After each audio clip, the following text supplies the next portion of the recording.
Got to be a huge problem. What we see. Yep. There's always got to be a huge problem.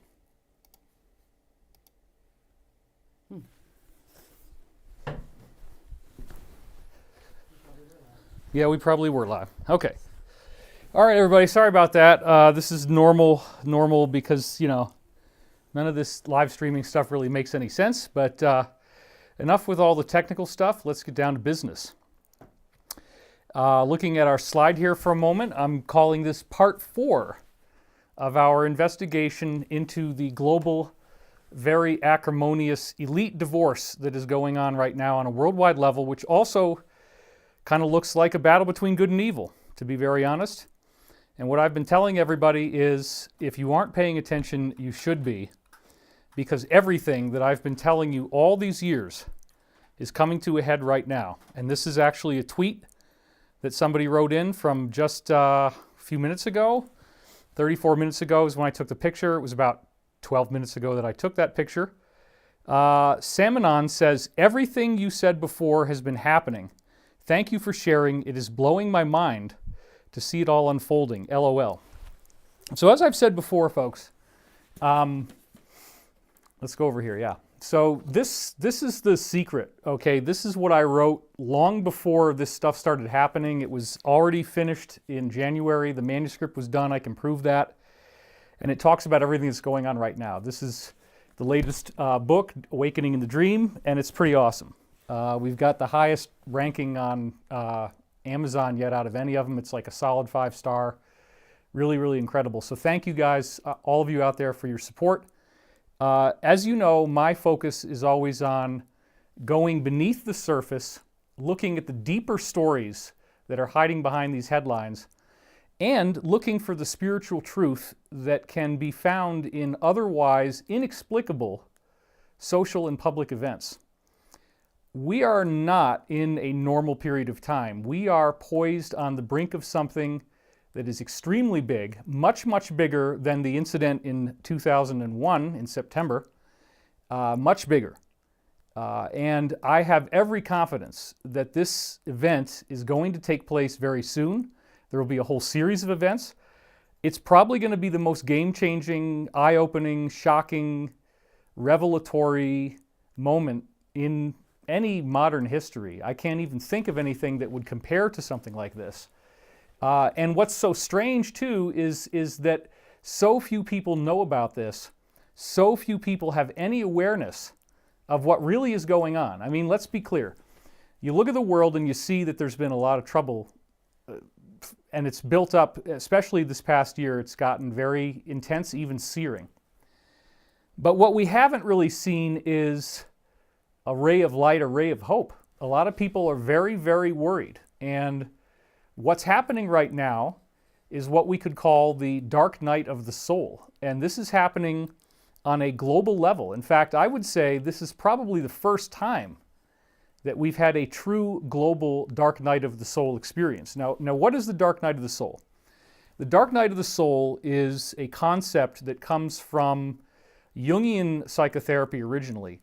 And it is regarding this idea that, as I've talked about in my previous book, Synchronicity Key, there is a universal template for human soul evolution. There is a galactic design that makes us go through a series of learning experiences.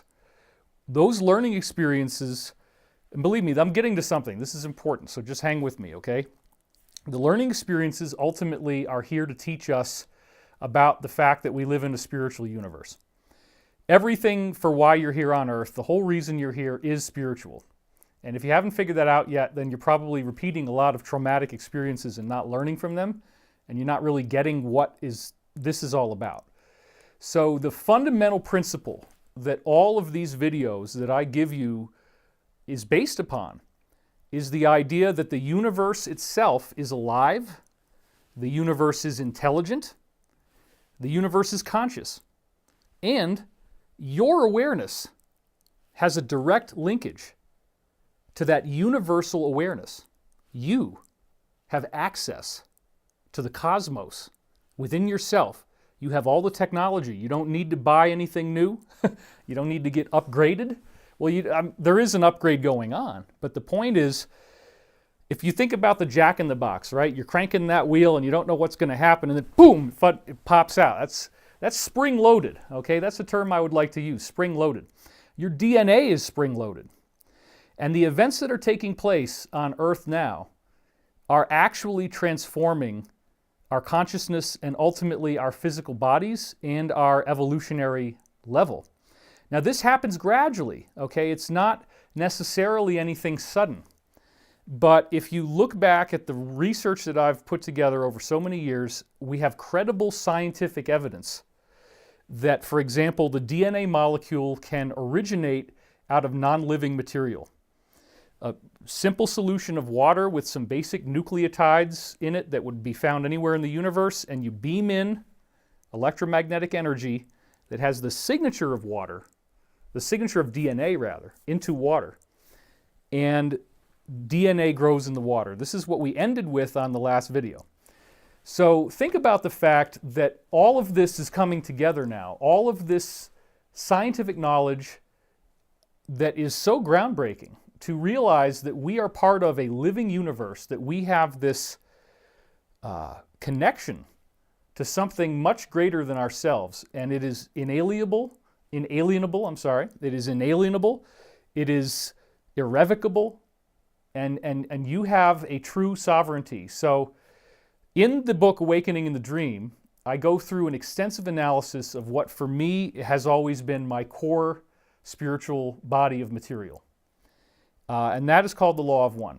So the Law of One is a body of material that really for me has no comparison, because I was able to identify hundreds of specific scientific points in this material that correlated with research, discoveries that were not available when the words were first given in 1981 and 1983. And this is allegedly 3 people working together, and Carla Ruckert, the instrument, spoke in deep trance, did not remember anything that was going on, and the syntax was very dense and very peculiar. But what ended up happening is this 5-book series that came out, you can find it online for free. You do not have to pay to read this. It's at lawofone.info, lawofone.info. So nobody's monetizing the Law of One in that sense. You can read it for free online, and you can study it with keyword searches. You can look for how many instances of a particular word. The Law of One had a gigantic transformative effect on my life, and finally in this book, Awakening the Dream, I go through the whole, let's go over this way. I go through the whole story of how I found this book, and I lay out, like some people get a little bit lost in the earlier chapters. Why is he talking about physics now? Why is he talking about rotating balls weighing less than balls that are not rotating when you drop them? Okay, that's all because all of these different weird scientific things that I start talking about then showed up in the Law of One, and I show you how that happens in this book. I show you how the Law of One actually validated a whole bunch of very interesting and contentious information. So not only did I have the experience of reading the Law of One, I had the experience of forming some type of relationship with the source, which came in the form of dreams initially. I had been writing all my dreams down every morning since September 21st, 1992, and that's when I cut all the cords with any type of substance use, alcohol, psychedelics, whatever. I just stopped doing everything September 21st, 1992. And then very shortly thereafter, I began writing all my dreams down. So there's a lot of dreams in the book, how I analyze them. And again, I don't want to beat the point to death here, but the book is still current. The book still tells you what's going to happen after the point that we're at right now. It doesn't just stop where we are. A very important part of the book is how reading the Law of One somehow engendered what you could construe as a contact with the same source through me using a similar method. And again, I don't ask you to take my word for it. I want you to actually read the book and scrutinize this for yourself. I find that almost all of the attacks, if we do get any, are character attacks, ad hominem it's also called. They attack me, they attack my character. The data is actually remarkable because you have prophecy statements that came through that clearly indicated a knowledge of upcoming future events, including the event in 2001, including the 2000 election crisis. And now, as I just said in the last video, that prophecy applies equally well to what happened in 2020 and seems to have implications of where it's going, because we see both the names Biden and Trump encoded into the wording, where all you have to do is subtract some consonants and you get most of the letters there, and they're in the right order. So that to me is really fascinating, because the prophecy's in the book. So there's a prophecy about this election that I put in the book talking about 2000, not realizing that it was going to be applicable to both. Anyway, that's a whole long discussion. But what I really want to get into today is that we are freaking out of time, folks. So enough of this spiritual mumbo jumbo. We got business to take care of. So let's go back to the slide. The alliance has run out of time. Yeah, there we go. And why do I say that? Because today is January 5th, and tomorrow, January 6th, and I just typed this in on Google, you can see this, 78 million results when I type in January 6, 2021 Electoral College. Well, Google doesn't give you a whole lot of sense that there might be anything contentious or strange or abnormal about this, except if you look at the right there, it says Hawley, Cruz, and other Republican senators plan to reject the Electoral College.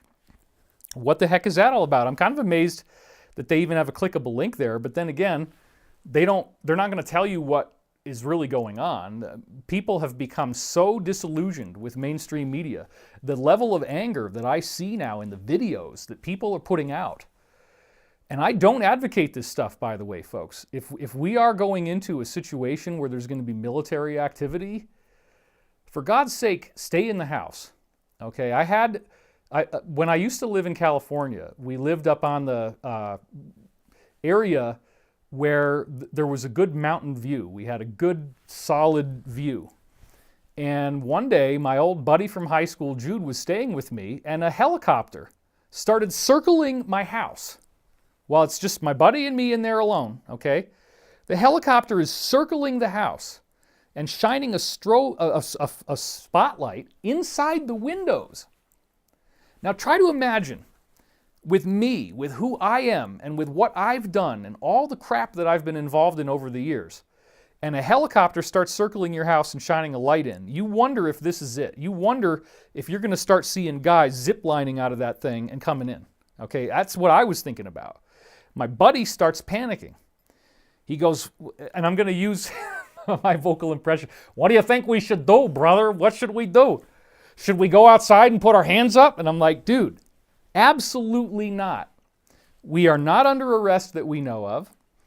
If they want to get me, all they got to do is knock on the door politely. They sure as hell, you don't go outside and put your hands up when there's a helicopter out there. So what it turns out was, and we called later, we found out, there was a guy that was on the loose. And so they were looking for him. He was a runner. So they knew that he had ran right near where my house was. So they were actually looking to see if he was hiding somewhere around the house, or obviously if there was something going on inside the house, that would be different. But so this is a very important point, folks. Why am I telling you this story? I'm telling you this story because the equivalent might be happening soon. And for God's sake, if there's a helicopter outside, don't go outside, because that makes you look suspicious.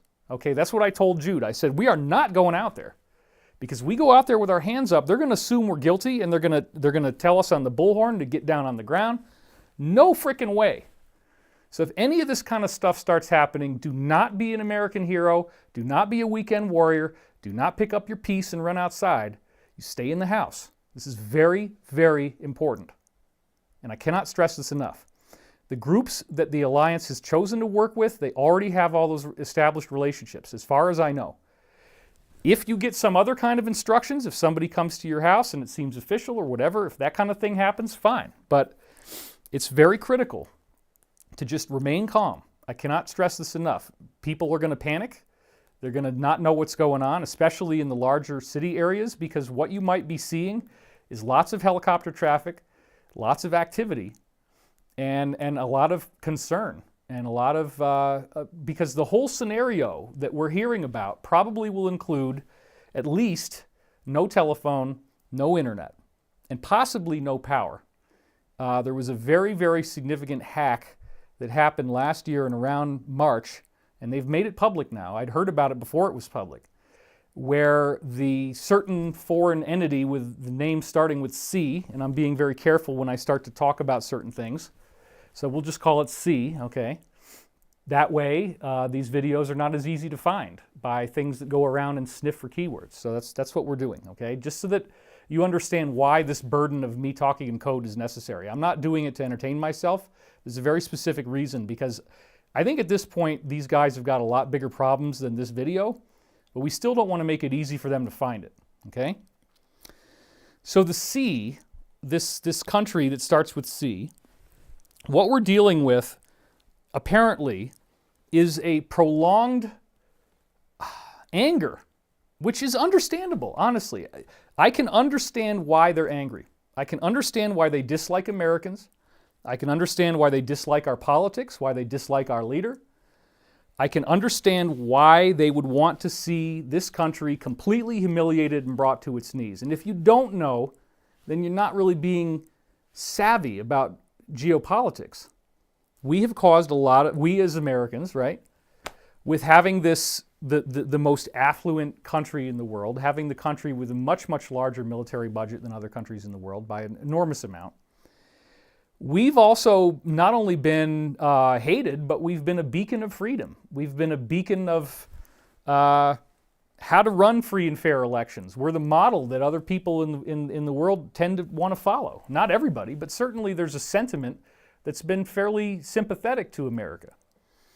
When it turns out that these elections are no longer even under our control and that the vote has nothing to do with it, we have undermined the entirety of the guarantees that were promised us by the Constitution. We have lost our ability to govern ourselves. We've lost the ability for our voices to be heard. And if that doesn't scare you, then I don't know what else to tell you. I'm sure now that enough people have saw through this and figured out what's going on. There's a lot of bravery. There's a lot of amazing whistleblowers stepping up. There's a tremendous number of great affidavits. And there's a whole lot more coming on now that we're going to talk about. So tomorrow, the 6th, is a very critical day. And there's a reason why I waited until the day before to start talking about this stuff, because we really don't know how intense this could get. Worst case scenario is that serious hostility starts tomorrow. Serious hostility, dangerous hostility, hostility that could erupt very quickly into something that is global. This is real. This is not a fake threat. This is a very serious thing.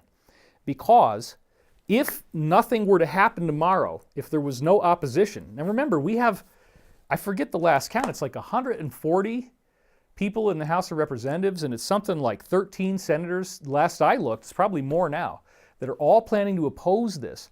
And supposedly, we're going to get a hearing of new evidence.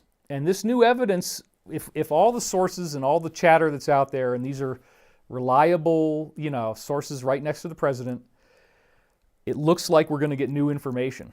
And it might not happen exactly tomorrow, but I would say definitely within the week. It's a big deal. And I believe Senator Ted Cruz is the one who called for a 10-day evidentiary hearing to take place.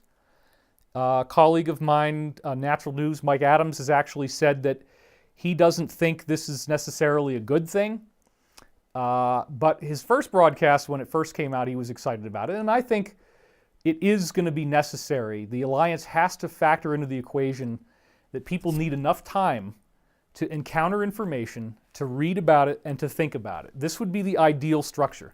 The ideal structure would be, in my view, that we have a period of time over a number of days, however many days, maybe not 10, but might not need that many, but a certain number of days in which whatever they're claiming they have as evidence, and it might not be all the evidence they have, but clearly there's a lot that we haven't seen yet. So if they could present us with some of this evidence on that all-important day, and on those subsequent days, over the course of time, people can process this. What I really think the alliance is trying to avoid is anything that is so sudden and jarring that nobody saw it coming and it causes unnecessary trauma. So what we probably will see, now but bear in mind too that some of the briefings we got, which again, you know, we're getting original intel that you're not going to find anywhere else online. It does happen. I have my own contacts, and then I also do a lot of due diligence of looking at everything I can find online from all the key people and trying to put all this together for you. I do the work so you don't have to do the work. When I feel like it, I guess, right? I'm not always doing these, but my wife just finished her class, and so now we have reconfigured the set here for a seated position instead of sitting on the floor. I can't do that. So we're happy to be bringing you this message. So the 6th is very important. If there is no hearing, so I've learned how to talk differently now as a result of what happened with the last situation, okay? Don't promise anything because nobody knows what's going on. Even the sources that I've been getting direct briefings from, not the stuff publicly, it changes every day. The dates change, the plans change, new events unfold that completely change everything, and they didn't see it coming, and now they reconfigure what they're going to do around the new events. And I think some of those events are going to be very obvious to you now. The next big deadline that we absolutely cannot get around here, back to the slide, is the inauguration. And this is Wednesday the 20th. Now, notice that Google is kind of making it easy for you, right? What they're thinking it's going to turn into, because it says the inauguration of JB 2021. No irony at all. No questioning of whether this is real. And then you go to the sidebar, it says, yeah, the inauguration of JB as the 46th President of the United States will mark the commencement of the 4-year term of JB as President and Kamala Harris as Vice President. There you go. So that is not what's going to be happening, folks. And I will tell you multiple reasons why that's not going to be happening.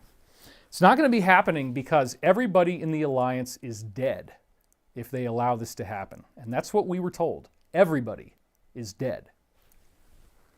They're going to get you, they're going to find you, and they're going to snuff you out. Okay? And I'm not talking about everybody like you guys in the audience. I'm talking about the key people who have been working on this. They know this, folks. You have to remember that. Everybody knows it's now or never. This is it.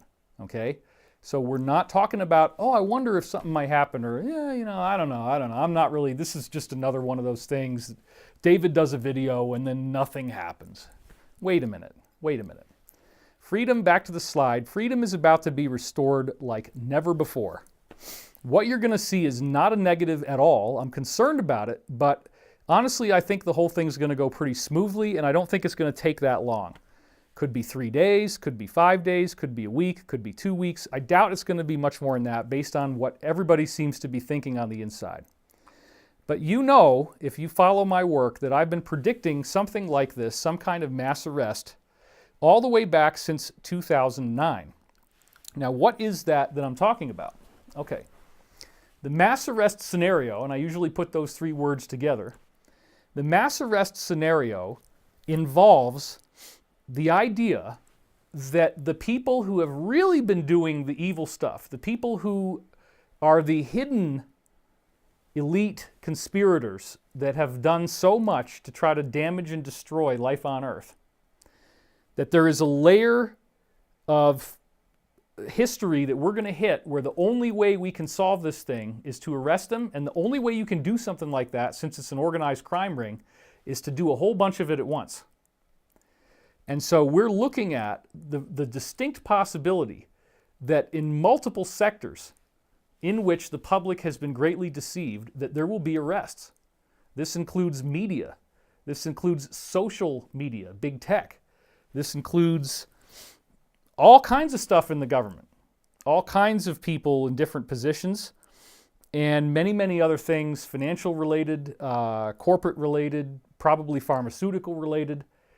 I would imagine that the president has made a list and checked it twice, and he knows who's naughty or nice, and they're probably going to try to get as many of them as they can. So usually when I do this stuff, there's applause breaks in the audience. People start cheering, clapping. They get up on their feet, standing ovation kind of stuff. Everybody wants this. People don't want to see our planet just go down the tubes.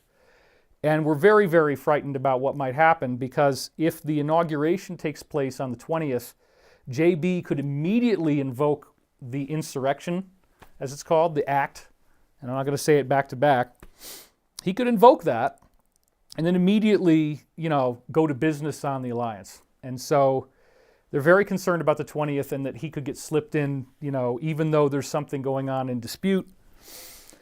So what we're really trying to do here, folks, is hopefully get this to work without a whole lot of crazy stuff. But no matter what, back to the slide again, this may require a short but very real war.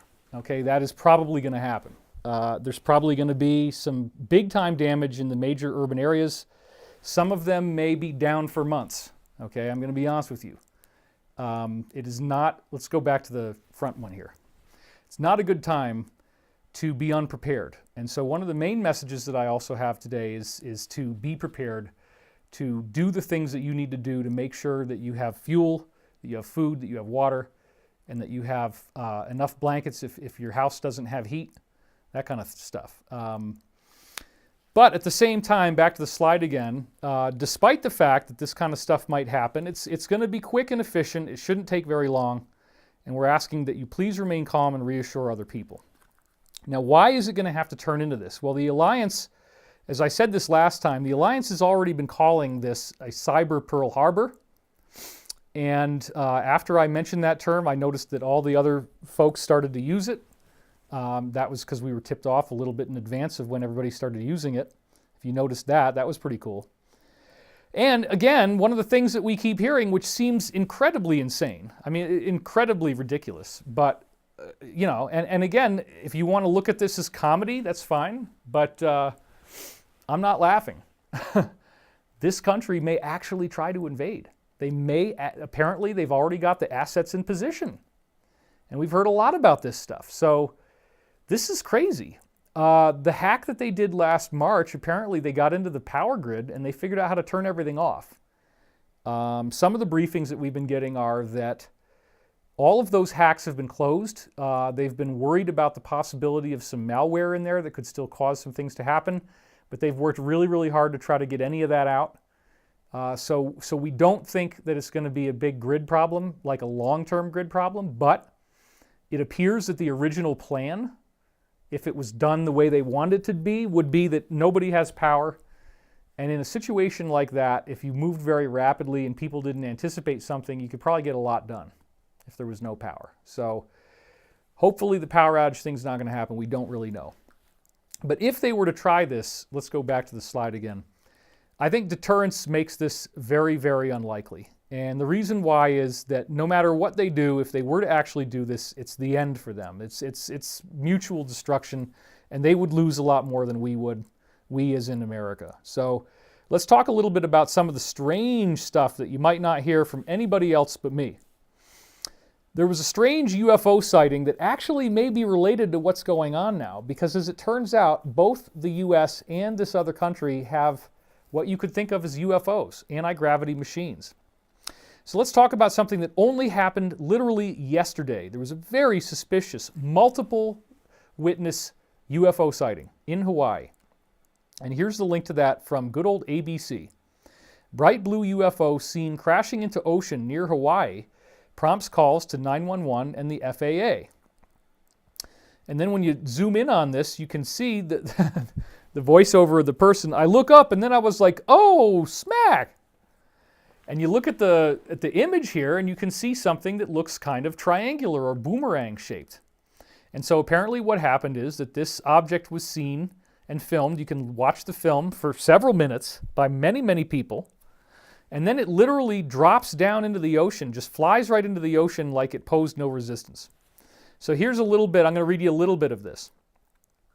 An unidentified flying object spotted in Hawaii caught enough people's attention to get the FAA involved. FAA agents claim they did receive reports about the UFO from police, who were getting several 911 calls about it. The callers all said, here we go, they saw a large blue object fall out of the sky and into the ocean. Multiple videos show the object flying in the night sky near Haleakala Avenue in Nanakuli. Sorry if I'm ruining those pronunciations. I look up and then I was like, oh, S, Mistina Sape said in an interview with a local news station. I started calling my husband then because they were all in the garage. I was like, hey, come look up there. See if you see what I see. They all did. I don't know what it was. This one was going so fast, Sape said. And elsewhere they say that she was not at all a UFO believer right up until this happened. She didn't even think any of this stuff was true. Okay, let's go on and read a little more now. Her investigation ended 3 miles, this is somebody else that they write about in the article, 3 miles later when the blue light, which she described as being larger than a telephone pole, appeared to fall into the ocean. Actually, no, this is still Sape talking at this point. The blue light that appeared to be larger than a telephone pole fell into the ocean. It crashed through the water and never made a sound. That's when Sape and her husband called 911. When officers arrived, they all spotted a second light in the sky. This is interesting. Look at this, folks. This is the kind of stuff that would happen if it was a war. My husband went to look up and he saw the white one coming. The white one was smaller. It was coming in the same direction as the blue one. The white light passed over a nearby town and disappeared from view. Honolulu Police Department said it did not have any information about the case it could release. However, the FAA said it received a report from the department about a possible airplane down in the area, but then the FAA said it did not have any aircraft disappear off the radar, nor any reports of overdue or missing aircraft. So as I'm arguing here, this was likely one of ours. They call this a HAWC. It's a flying triangle, hybrid air underwater craft, HAUC, or HAWC. According to the briefings I've received, and this is a very, very serious issue, folks. I know you might want to laugh right now, and it's okay if you do, that's fine. But this might be a lot more serious than you would ever imagine. China obtained this technology during the Obama administration. It was sold to them as part of this relationship that's been apparently going on for a long time. And again, I have nothing against the people. It's so sad to me that the people get stuck in these kind of situations where they have leadership that's putting them at risk and taking these kind of risks and not taking their safety into account. So none of this makes me happy. Okay, I'm not saying that I enjoy what's going on. But what we heard is that during the Obama administration, that the entirety of how this stuff works and how to build it and everything was sold to this country, and they have their own fleet, they have their own ships. The U.S., which is now going to be the Space Force, has many more, okay? Probably what we're going to get as this whole thing churns out into the open and we learn new things, we're going to hear about and we're going to probably see these flying triangles that are owned and run by the Alliance. It's super, super amazing. So back to the slide again. The U.S. actually has far more of these than China. Now, I'm going to give you guys the fear porn, even though I think it's totally not going to happen. I'll just tell you what we heard, just so nothing's being blocked. We have heard that there is a new type of weapon that they call a 6th gen, and I'm not going to say the rest of the words. These 6th gens are still a possible threat. Now, they are not, they don't use this radioactive quality.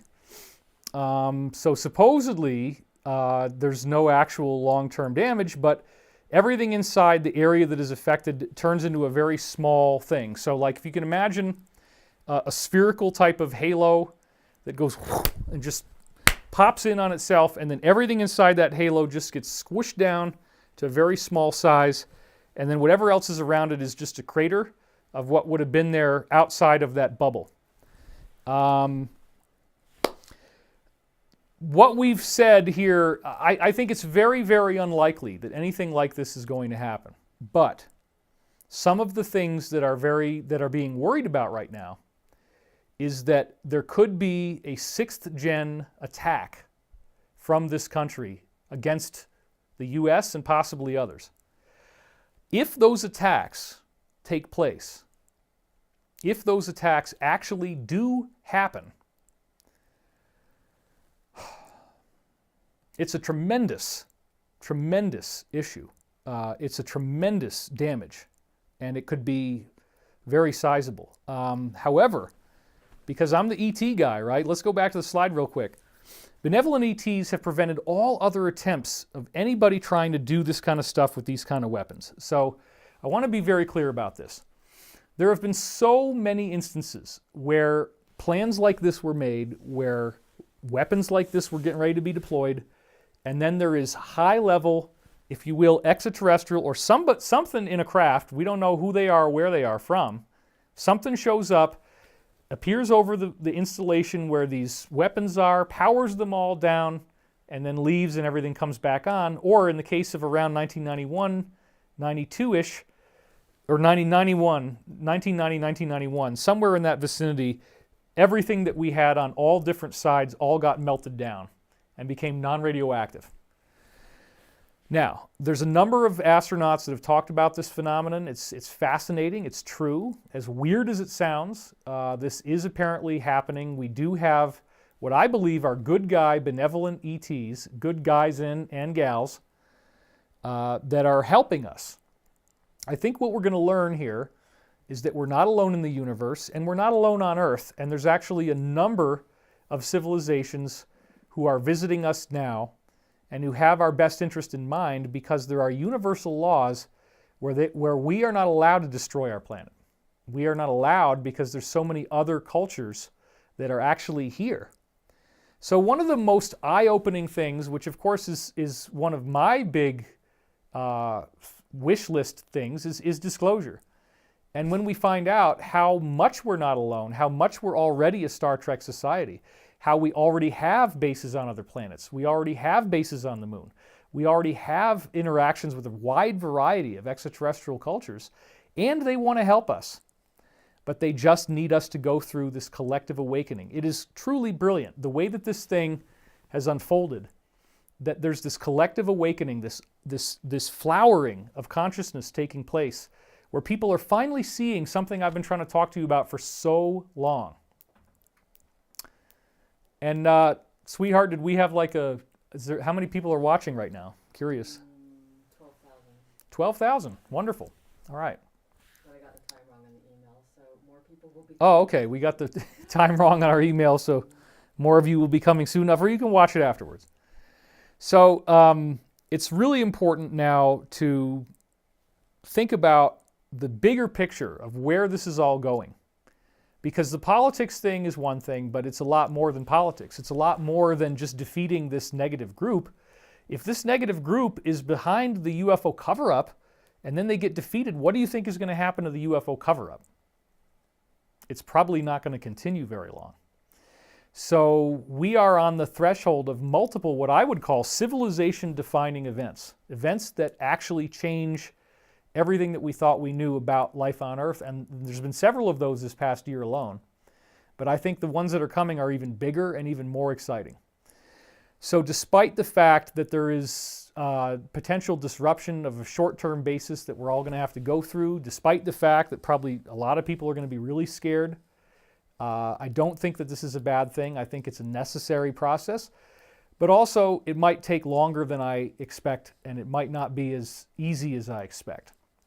So the worst case paranoid scenarios are that this particular country that has some of these assets might try this. They might just be angry and just try one of these attacks. And unfortunately, if there was no benevolent ET interference, there's a possibility that they could do something fast enough that we couldn't catch it and stop it.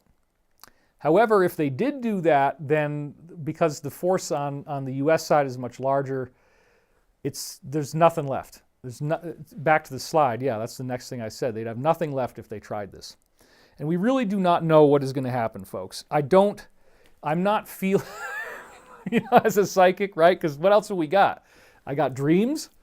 I got occasional briefings, which are not very specific most of the time. And then I'm doing the same due diligence that you guys are out there online, looking for the same information, right? So we don't really know. We don't know if anything's going to happen tomorrow. We don't know if, is it just going to be that they railroad this thing through? You can expect tomorrow, if they railroad it through, if they don't hear any of the evidence, then we're looking at this thing happening pretty quick, probably within a few days.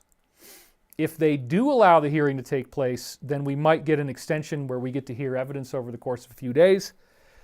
And back to the slide again, this massive military buildup that we've been talking about, and I'm going to show it to you again in just a few minutes here. It's very likely that this military buildup is positioned for the mass arrests and not just to defend us against some kind of an invasion. When this event takes place, as I just was saying before, it's probably going to be correlated with internet, telephone, and power outages in various areas. And if you still don't believe all of this stuff that I've been telling you, going back to December 8th, we showed you this massive buildup already in position. It was on the Hal Turner website from basically, you can do this research yourself. So the headline here says, ominous, U.S. positioning naval vessels off east and west coasts, massive troop movements in the continental United States. Thank you, everybody, for pointing out what CONUS means. Continental United States. So here was the link once again. I did show you this before, so I'm just going to go through it quickly because I know you guys don't like repeated material. We get some millennials who really get mad about repeated material, and we don't want to make you guys sad, you know. I'd hate for you to be sad. I'm sorry. I'm just having fun with you. You can be sad if you want to be. It's all right. But yeah, this is repeated material. Here we go. Late Saturday, December 5th, no fewer than 25 C-17 aircraft were in the skies over the USA. These are massive aircraft carriers. They carry troops, equipment, personnel, everything. Carrying troops and equipment from around the nation, all going to Nellis, which is way over there next to the west coast. West Coast coverage, right? Right where it needs to be. Also late Saturday, no fewer than 12 C-130 aircraft were also on the move, also all heading into Nellis. These are also some of the biggest airplanes we have. On Sunday, locals on and around Nellis reported the base was swarming with soldiers and Marines. They also reported seeing a vast array of land vehicles for fighting coming out of cargo aircraft. This is very serious. This morning, according to the U.S. Naval Institute, it's official, you can go look it up, the Navy has deployed 3 aircraft carriers plus a landing helicopter dock, or LHD, off the U.S. West Coast, and 2 more aircraft carriers and their strike groups, plus another landing helicopter dock off the U.S. East Coast. Now, what is a landing helicopter dock used for? They are used to move large numbers of troops. So one of the things that you might see is the Chinook helicopter. The Chinook helicopter has this body with 2 sets of propellers on it, right? And so there's a lot, it holds a lot of room. It holds a lot of cargo. And that cargo could be equipment, but it could also be troops. So one of the things that you could see is Chinooks and other types of large helicopters going on and off these boats, which are literally right off the coast of San Francisco and Los Angeles, flying the troops in to do targeted missions inside the continental United States, because if you invoke the executive order, as we've talked about, everybody's hearing about this, the 2018 executive order that was signed, this is what it was put in place if there was a problem with the next election. And now it looks like they expected that there would be a problem, so they actually designed this executive order to have all this stuff, all these tools that can be used, and that includes the ability to invoke the powers of the military to solve this kind of a problem. So if you don't think that this matters or that none of this means anything, that these boats are out there, believe me. Okay, so let's look back to the slide.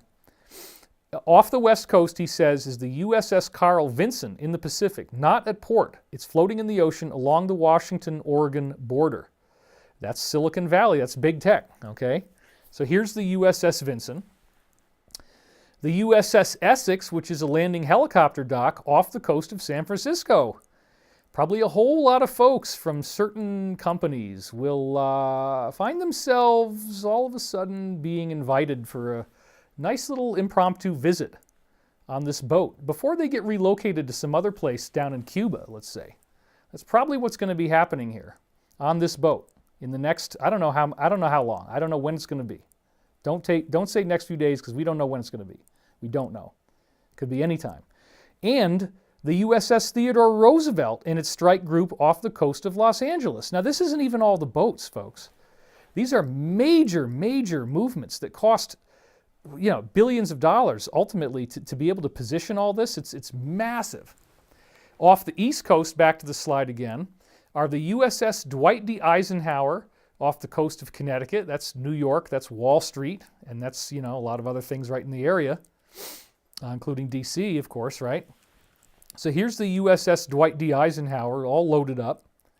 The USS Gerald Ford off the coast of New Jersey with its full flotilla, and so once again, big movement.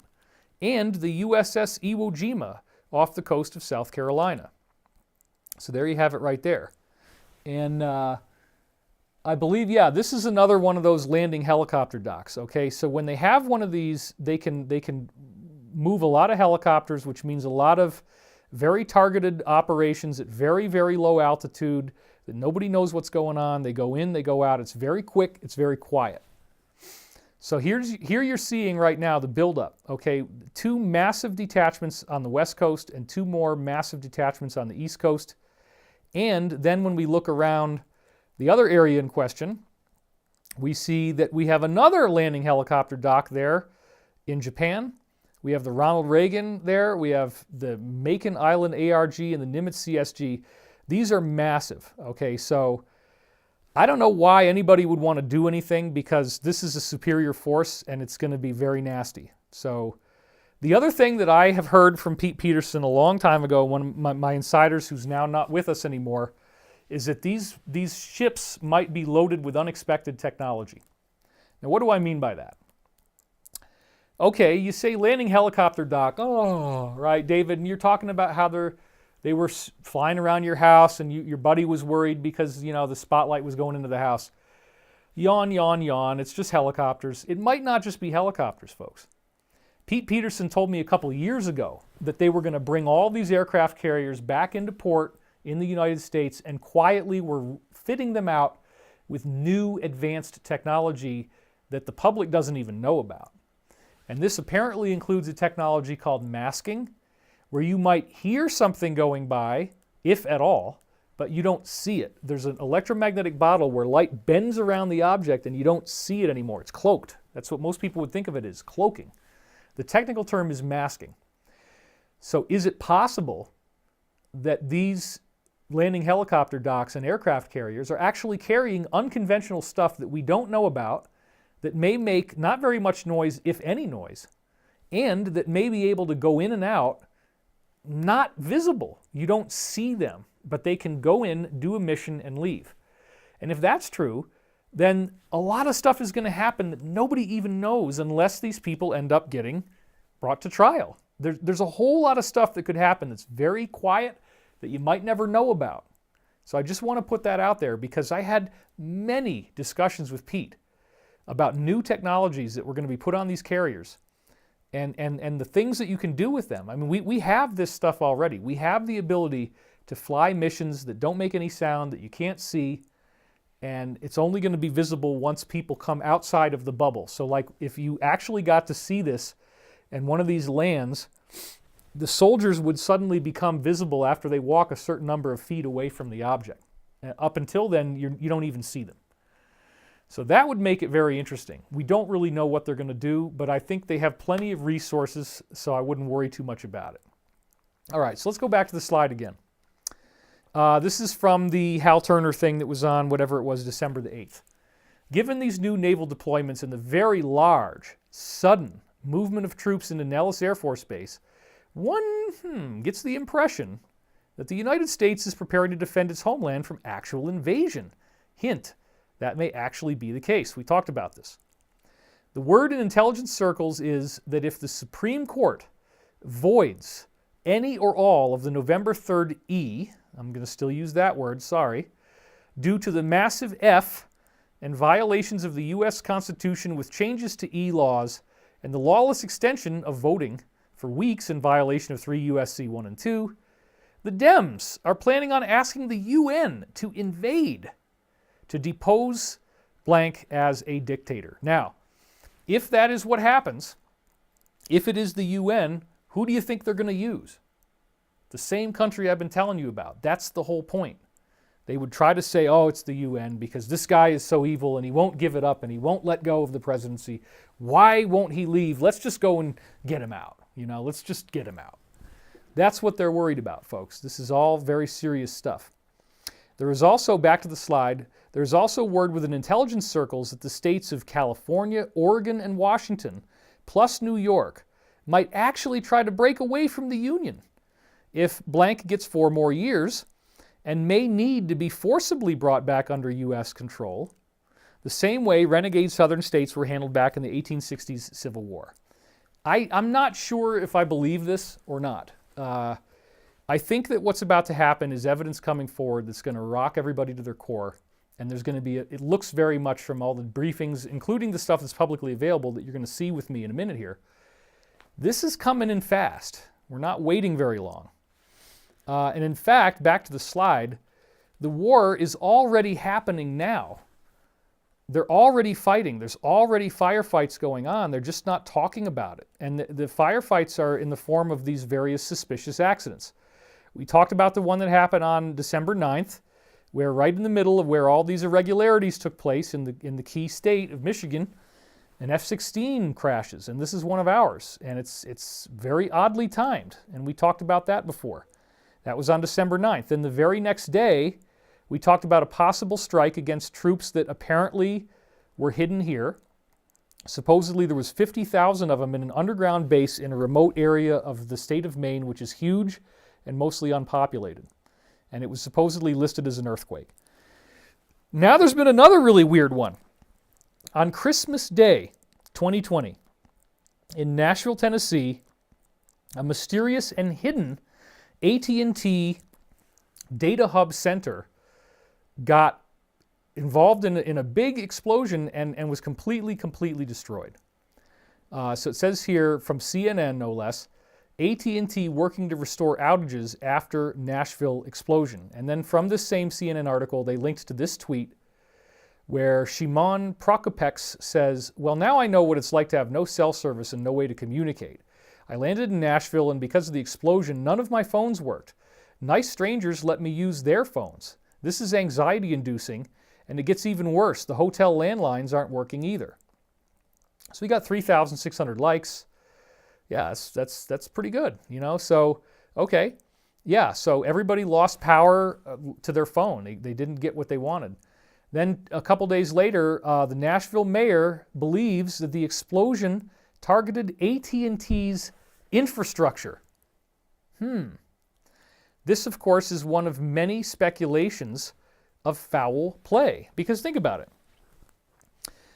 If the actual local government representatives are already saying this appears to be an attack against the infrastructure and it's an explosion, oh yeah, we're just supposed to act like nothing happened and this is no big deal, just a normal routine event. Well, now we go back to our friend Mike at this particular website. I said his name before, I just don't want to keep saying it because he's got a lot of enemies on this platform that we're using right now. They've banned him everywhere. He was one of the first people after Alex to get totally banned by everybody. I've somehow managed to avoid that just by not doing very much. But this might be the last one, folks. I have no idea. Anyway, Mike, we really like what he's doing. We're listening to him almost every day now. He's got his own platform. Brighteon is his website where you can upload. Fall asleep. And we fall asleep to him sometimes. That's true. We both lie down on the couch and we just pass out. His voice is very hypnotic. But I try to stay awake because it's really important stuff. Anyway, this is one of his articles, and there's a link on there you can copy down if you want to go look for it. Nashville explosion was actually a M strike, and the target was the AT&T NSA hardened switching facility spy hub. Now, I will say that this was the initial speculation, but then it changed very quickly from the idea of something that flies through the air kinetically as an object to a beam. And so what you're seeing here, and you can go onto this site and look for this yourself. I couldn't download the video and make it work as an animation, but I want to show you these images from the video. This is what everybody's so excited about, or concerned about, depending on how you look at it. Excited because it means these enemies are almost out of time. Right before you see this huge burst take place in the raw footage, you see this weird beam come out of the sky where the red circle is. And what I noticed when I watched the footage is that the beam drifts to your right. So it drifts to the right. So if you look at right now that white line that goes next to the telephone pole, and you see how the white line, you see where that white line merges with the telephone pole? You see that it touches the telephone pole and where it's touching? When you look at the next image here, you see that the line has moved. it's moved off to the right. And if you actually watch the video, it's much better than what I could show you this way because it actually glides. You can watch it gliding. So here it is off to the right. Here it is again on the left. And here it is again once it's moved off to the right. Now, right after this, immediately after the images that you see here, there's this big, big burst of fire. And that's when it goes up. If you don't think that they have something like this, then you're a fool. I mean, obviously they do. And obviously, this is another example of things getting caught in action. There are many, many examples of suspicious fires. We've looked at the Australia fires. We've looked at the fires on the west coast of California. This is probably how it's being done, honestly. How hard is it to make a microwave, and play the game like cruel little bullies would do when they'd burn ants with a magnifying glass, right? It's the same concept. So I totally believe that this could be possible, that was some kind of an attack. And then you got to wonder, well, what is the deal? Why would they attack this nondescript building? First of all, who is they? Who did the attack, and why did they do the attack? Well, if it is an attack at all, because of course the conventional view is, oh, it's just this guy, and he's a lone nut, and he was worried about the 5 letter of the alphabet, I'm not going to say it, 5L, okay? Think about that. He was worried about 5L. He's worried about the 5L towers, and so he wanted to get rid of everything. Well, a lot of times these are coordinated where they will find somebody who is susceptible and will go into position and then actually carry something out, but then they piggyback other things on it, like this beam. Okay, so it's very likely that there was something in the van and the beam working together simultaneously, basically. Or that the beam might have set off what was in the vehicle. Okay? Well, this is very cool. One of the other things that Mike pointed out is that the front of the building, if you actually look for this on Google Street View, they've blurred it out. This is what you actually see right now today, or at least it was when he did this a few days ago, when you look for this particular area on Google Street View. And so the speculation on the inside track is that this was a hub that was critical to the alliance. In other words, they were probably using this. The speculation has been that they were using this to get into certain machines that were used in a certain recent tallying of people's opinions nationally, right? They were using this to get into these machines and do the audits and do the forensics and find out the information. So that destruction forced the alliance most likely, and we don't really know. There's been no solid briefings on this, but it appears that the destruction forced the alliance to do this that have to reroute how they're doing this and use other methods. So there's a lot of speculation about that. But anyway, back to the slide again. Everything has now reached the boiling point. And I'm even arguing that this sighting that we had on January the 4th may have been related to ongoing skirmishes that are taking place, because part of this does involve Space Force. So remember, I look up and then I was like, oh, smack. And you can see this very beautiful blue image of what looks like a boomerang or something right on the video. And then you watch the thing, you can actually watch it go crash down into the ocean. And then the people that did this intel said that there was another smaller white craft following the big one. So if that's true, that we have this double thing going on where there's like two different machines, one of which is blue, one of which is white, and they have different sizes, and yet the white one was following the blue one. Well, this could very well be something that's owned by the country that we've been talking about against something that is from the U.S. side of things. So that is certainly a possibility. We cannot rule out anything at this point, and we've been hearing a lot of chatter about the idea. In fact, I was going to do a video before telling you guys, this might turn into a UFO war. Just putting that out there, as silly as that sounds, it might turn into UFOs fighting each other and we get to see it. Well, what if off the coast of Hawaii there are bases undersea? And what if this craft is going down into the ocean to return to its base? And what if it's only fully safe once it gets back there and it was being pursued and it managed to get away? That's what I think is happening, actually. So again, tomorrow, January the 6th, back to the slide, is a very, very big day. This is where everything's coming to a head, folks, because these e-votes are going to be officially certified in Congress. And again, going back to what Google has to say, there is one link there on the right about it. They plan to reject the Electoral College, a number of senators, and it all leads up to this inauguration on the 20th. So we only have a very short time for all of this to happen. Think about it, folks. It's now or never. All these things I've been telling you all these years about the alliance. I've been doing this since 2009. I've been telling you about mass arrests. All these things that are coming into view that we've been talking about for such a long time. If they don't do this now, it's going to be too late. If they don't have the control of the office, then there's much, much less that can be done. And so they really feel like they need to do it now. They feel like they're out of time, that there's no other way to go about this, that this is an essential element of the story. So I really do want you to be aware of this, and I don't want you to just be in denial and act like nothing's going on. Back to the slide again. One of the signs that this is a very, very tense moment is a public, you're going to see this, I believe, ABC again, 340 National Guard troops positioned in D.C. So here it is, ABC News Politics. D.C. Mayor Bowser urges calm as some 340 National G troops are being activated while the city prepared for potentially violent protests surrounding Congress's expected vote to affirm President-elect Joe Biden's victory. So there you have it, 340. This is absolutely real.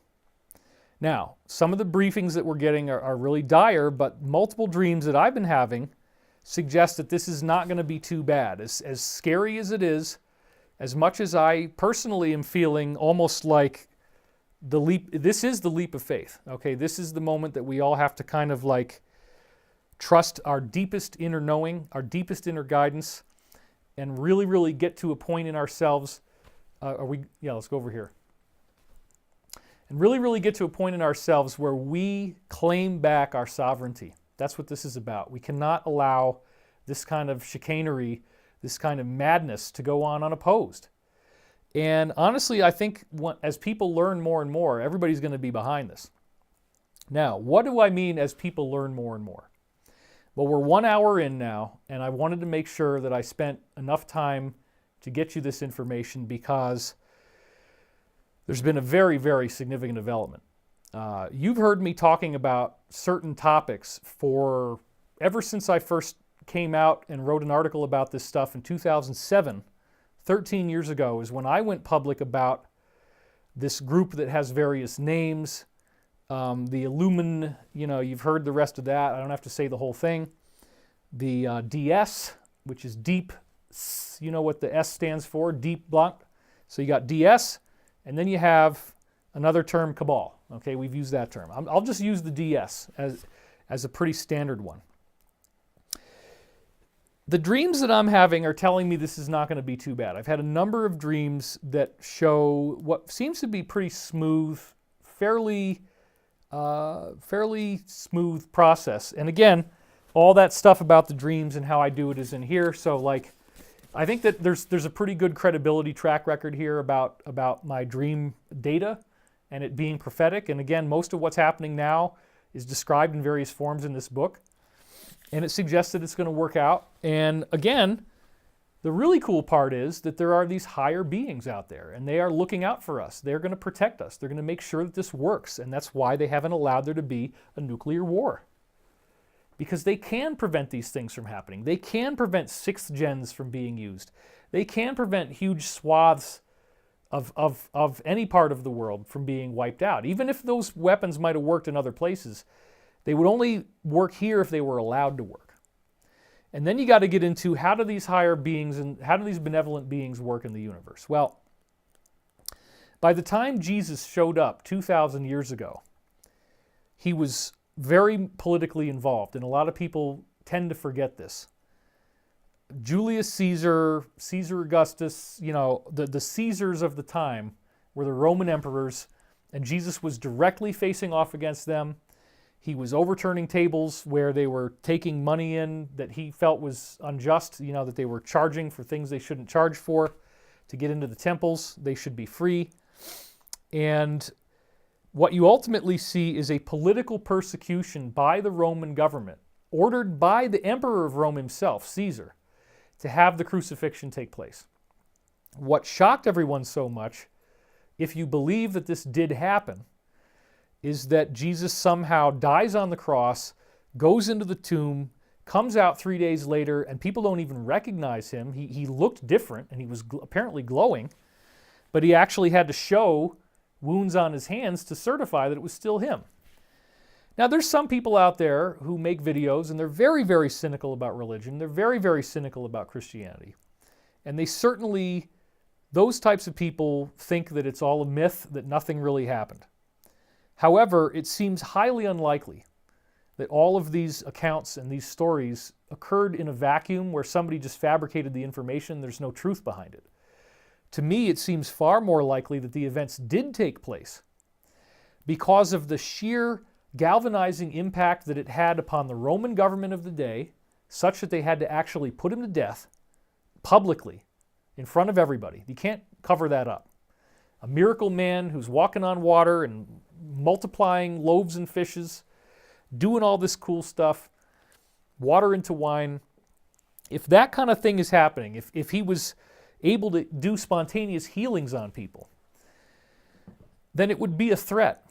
And when Jesus was talking about the problems in society at that time, a lot of people are unaware of the fact, as I talk about in my second book, Synchronicity Key, that Rome had essentially conquered this nation of Carthage in the Punic Wars. There's 3 Punic Wars to look at that involve Carthage.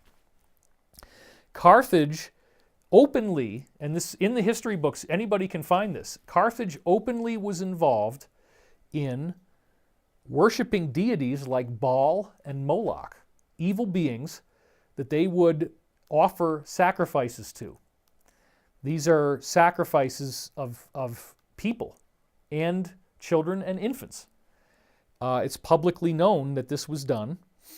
And what isn't necessarily publicly known is that apparently after the Romans conquered Carthage, they discovered that the entities the Carthaginians were in contact with are real, that the practices are real, that you can use these practices and you can get these entities, these real beings that are what we would now think of as extraterrestrials. You can get them to work for you. You can get them to do things for you. And this is stuff that would enable you to seize power on planet Earth, enable you to hurt people, enable you to do evil stuff. So apparently there are these practices that are very ancient, that go back to Carthage, that Rome then took in. And even before Jesus showed up, in 54 BC, you already have Julius Caesar starting to make his first expeditions to England. So this is something that we've talked about so many times, that the 3 main power centers of this organization are nation states within nations. City of London is the spiritual center. City of London in England is the financial center. Vatican City is the spiritual center, and then Washington, D.C. was traditionally the military center. Each of these centers is marked by a very large obelisk, and supposedly one of the things I've heard from these insider briefings is that they use the shadow of the obelisk as like a sundial. And when they're going to do one of these targeted attacks that look like it's something that was an accident or that it was blamed on somebody else, but they were actually responsible for it, supposedly one of the things they do is they have the shadow from the obelisk pointing at the disaster at the moment that it takes place. I haven't actually done this due diligence. Maybe you can if you're interested, but other people have, and my insiders shared this with me, that there are many, many examples where the shadow of the obelisk is pointing in the direction of where some horrible thing takes place. Because again, it's black magic. This is what these people do. They like it, and they believe that it is necessary to access these beings and get these beings that they can potentially dial up to do something for them that will help them. And if you start thinking about the idea of, I kind of believe that extraterrestrials exist now, and sure, I could buy that some of them are evil. I could buy that some of them are very, very evil. So why wouldn't they want to work with certain people on earth who are sympathetic to their agenda? Well, that's apparently what's going on here.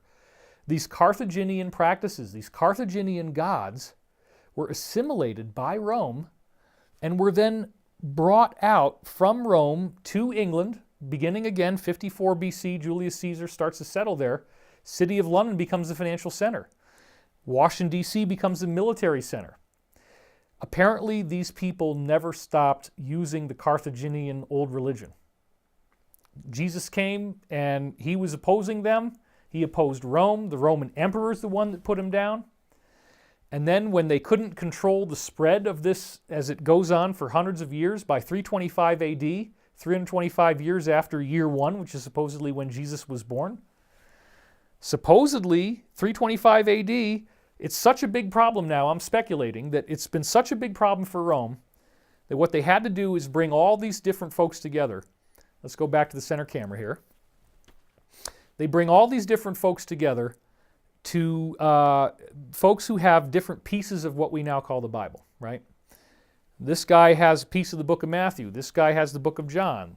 This guy has, well, he has the Gospel of Mary Magdalene. Well, we can't use that one, so some of them were thrown out. The Gnostic Gospel of Thomas was thrown out. The Gospel of Mary Magdalene was thrown out of the Bible. And these books say some really weird stuff. Like the Gnostic Gospel of Thomas says, apparently quotes Jesus saying, "If thou art to enter the kingdom of heaven, and thou art male, thou must become female. And if thou art female, thou must become male." Now, does this literally mean transgenderism? No. But I think what it's talking about is, because he always speaks in parables, it's a metaphor of the concept of balancing your masculine and feminine energy, having a unified handle on both types of tendencies in the personality, the active principle and the loving principle, the masculine and the feminine. And both of them are very important. So we're talking about this old religion, and it is so hilarious that they are trying to deny that there's anybody practicing this old religion when they've been spending billions of dollars a year advertising it. So many Hollywood movies that we've been talking about that just are bombarding you with these symbols like the square and compass, symbols like the black and white tile floor, symbols like the Masonic arch, symbols like the all-seeing eye. And it goes on and on. There's a whole series of these symbols that will appear in various films, and along with the agenda. And we've seen it in the Super Bowl halftime shows. We've seen it in the Olympics opening and closing ceremonies. We've seen it in the Grammy Awards, the musical ceremonies, over and over and over again. Images of people covered in blood, images of people on fire, tons of images of people dancing around with the horns on, half naked, covered in blood. It goes on, and it's in these supposedly socially acceptable things like the Grammy Awards, and you see outrageous stuff. And I don't even want to go through all of it again, because you've heard this stuff before. There's so much of this information out there online that, in all honesty, it's fear that stops people from looking at this. It's not a lack of evidence. There's tons of evidence. The evidence is voluminous, it's easy to find, and even with how much censorship is going on and how many things are being deleted, there's millions and millions of people who will never forget what they've learned, and they will never stop fighting. So I really don't think there's any way that this negative agenda could work, but they sure did give it one heck of a try. Now, one of the people who is right in the core team here, around the president of this country, is a man named Wood. His last name is Wood, and his first name's Lynn. I'm not going to say those words back to back. But Mr. Wood has been making these amazingly bombshell tweets. I started really paying attention to it about December 30th. Here he is. He is supposedly, if you read what's already out there online, he is working as an attorney for the president. He's not the only one, and he might not be doing anything actively right now. I'm not entirely sure. But, there's plenty of pictures you can find of seeing him as a lawyer. And here he is with his law firm on the left. As of January the 4th, Lynn is the first big name to have fully crossed the line and start saying things that I've been telling you since 2007. It seems hard to believe, but here it is. And I'm going to have to read this very carefully because I can't say everything, okay? And I'm going to have to do a lot of this kind of stuff. In fact, I might not even read all of it. I don't know. I believe Chief Justice John and a multitude of powerful individuals worldwide are being blackmailed in a horrendous scheme involving R and M of children captured on you know what. I have the key to the files containing the videos. I have also shared this information.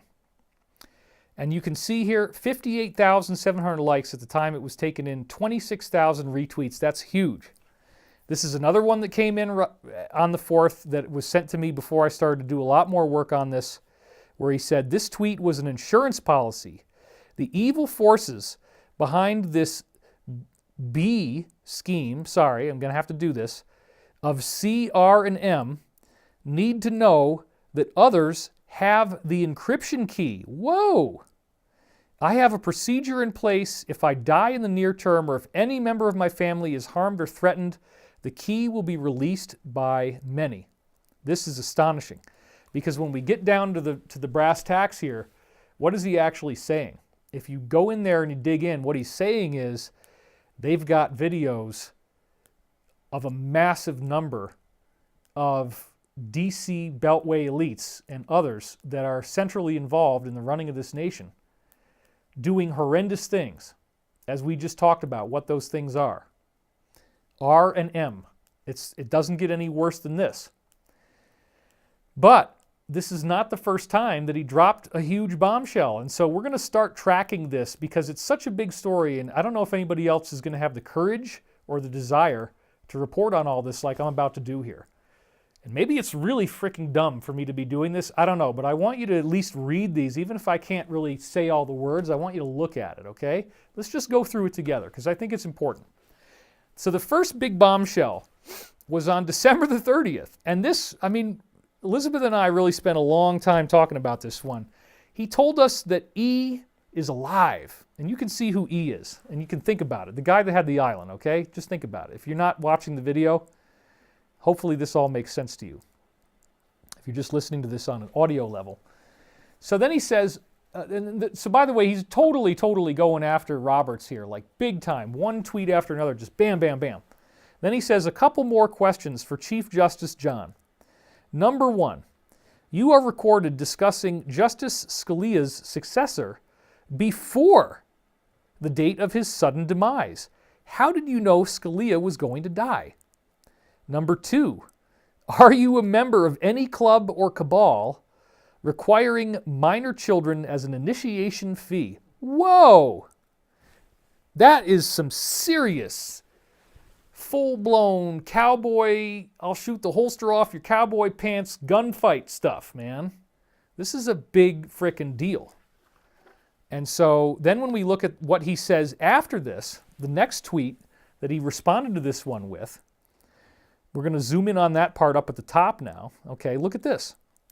My information from a reliable source is that Roberts arranged an illegal adoption of 2 young children from Wales through Uncle Jeff. I think we can all agree that Uncle Jeff knows about this horrible stuff that starts with a P. If only Jeffrey blankety blank was still alive. Wouldn't that be something? All right, whoa, stop right there. This guy is an attorney, folks. He's an attorney. Do you think for 1 minute that he would ever say something like this if he couldn't prove it, if he didn't know that the proof was already available? He says in the radio interviews that he's been doing that he has 3 different high-level sources confirming that this man, as odious and horrible as this seems to be, is actually still alive. And we're going to talk a little bit more about that one in a minute, but let's go back to the slide. So wouldn't that be something? Then right after this, he says, people ask me, how much information do you have? And remember, this is the president's own attorney, folks. This is not just, quote unquote, some guy. Forget about the fact he doesn't have the check mark. Okay, this is the real guy. And he's not crazy. He says, people think I'm crazy. I'm not crazy. Everything I'm telling you is true, as I understand it. So he says, people ask me, how much information do you have? The answer is enough. Enough is always enough, always has been, always will be. Every lie will be revealed. The president is a truth giver. When the president speaks, listen carefully, very carefully. Pray for our country and our president. Pray for all. So then, the next thing that he said the same day, these all came out, and look at the 80,000 likes. See that heart down there? 80K? 30.1 thousand retweets? Holy smokes. He says, I am 100% confident that if the VP or members of Congress spent 15 minutes reviewing the contents of the HB computer, I'm not even going to say that word, they would never let Joey Bribes B get within missile range of the White House. B is a blankety-blank puppet, a criminal, and a perv. A few other things too, none of them good. Now what did he say? He said he has plenty of evidence. So obviously, this evidence is going to come out, folks. And he is not speaking from anything other than a position of knowing. Now look at this. President Blankety Blank and Barron are rumored to be masterful chess players. Great father-son photo. Obviously, he's talking about something besides chess. Chess is a metaphor, in case you can't figure that out. They're masterful chess players. Great father and son photo. The president does have that look that conveys Barron made an impressive move, but one the president anticipated. We shall check the status of his fame, i.e. the president, on or about 1/6/21. We shall check the status of his fame on or about 1/6/21. And this is in the context of saying that he and his son are masterful chess players. This conforms with all these data points that we're going to get some kind of declassification, some kind of big surge of new information that's going to be sickening and horrible, but will help us heal.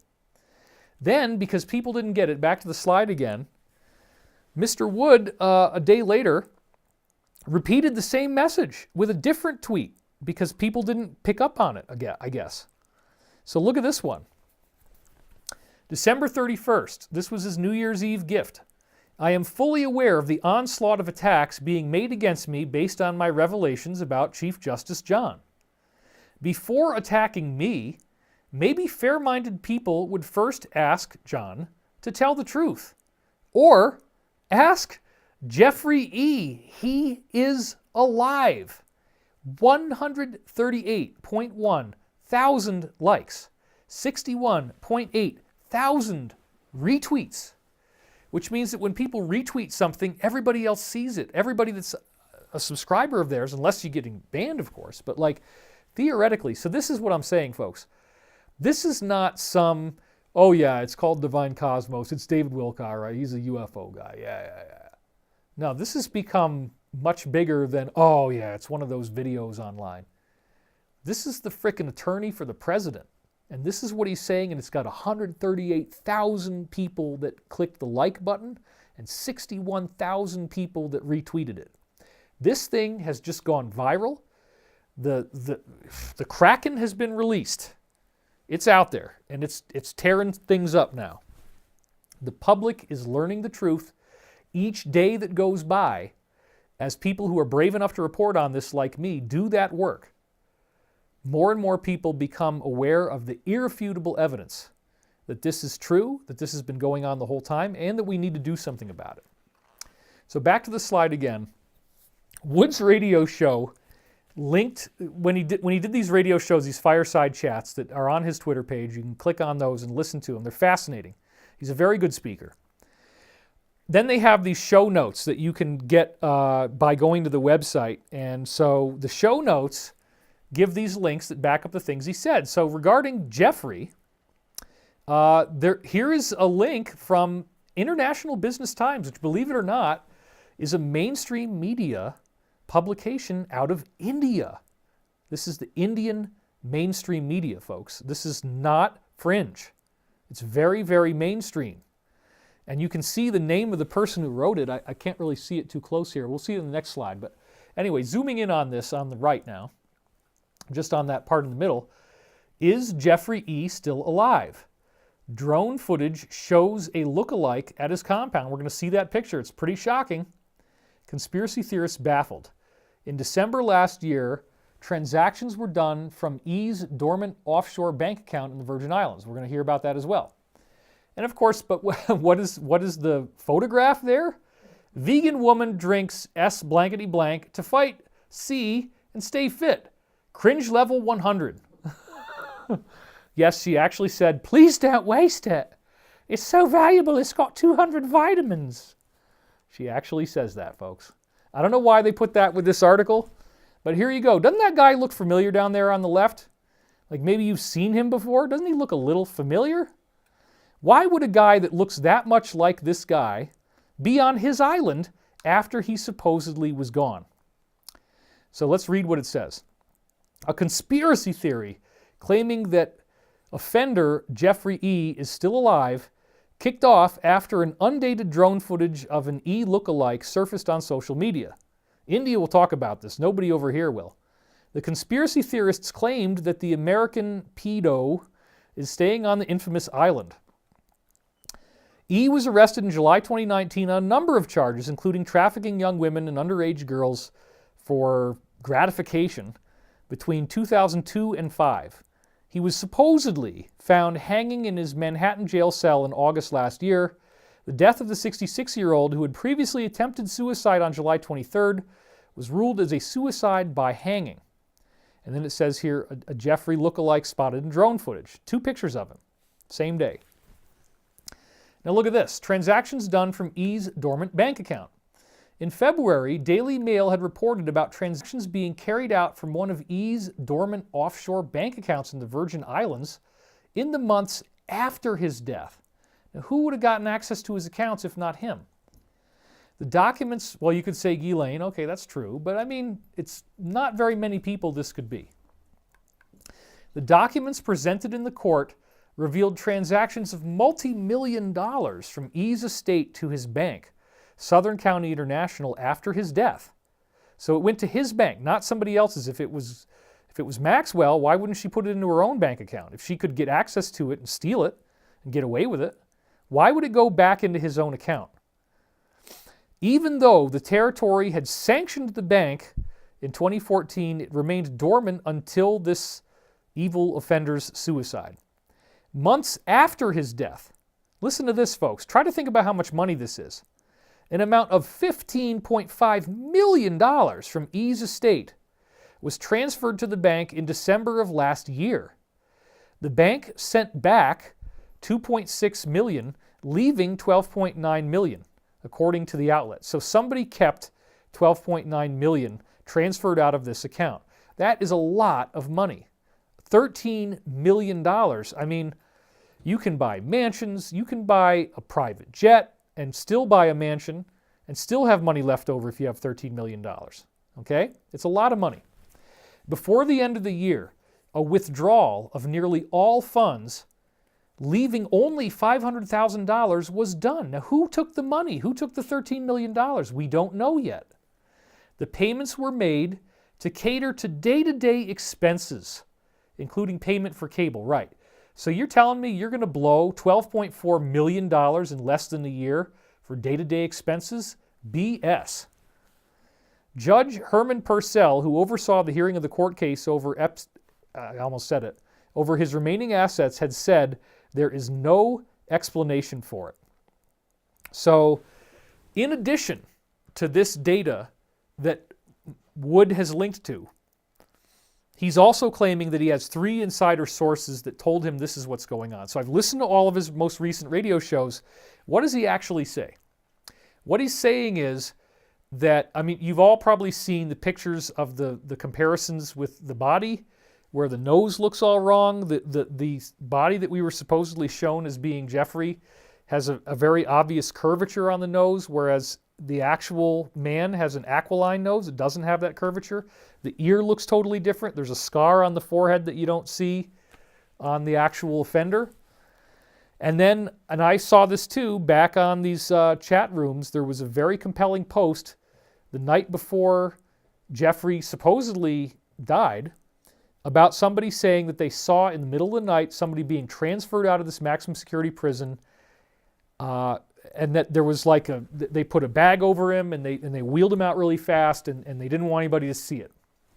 So what Wood is speculating, the attorney Wood, what he's speculating is that this man was freed by the people who don't want to see him ever die, because there might be dead man switch things where if he dies, then this information gets released, including apparently thousands of videos that he shot on the island where all these guys were coming in and getting caught either knowingly or unknowingly in blackmail.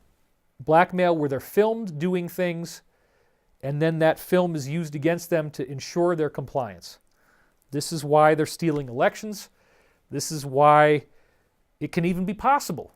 Because if they have blackmail on you, you're not going to stand up to them. You're going to do what they ask. And that would include trying to participate in this. So let's go back to the slide now. He's still cranking out these tweets, still blowing our minds. On December 31st, he says, "Breaking news, Patriots. 2020 is almost over. We have seen more clearly what a mess our country is, haven't we? Guided by the Almighty, we the people will clean up the mess in 2021. That will be cause for a real celebration. Happy New Year. God bless you, Lynn."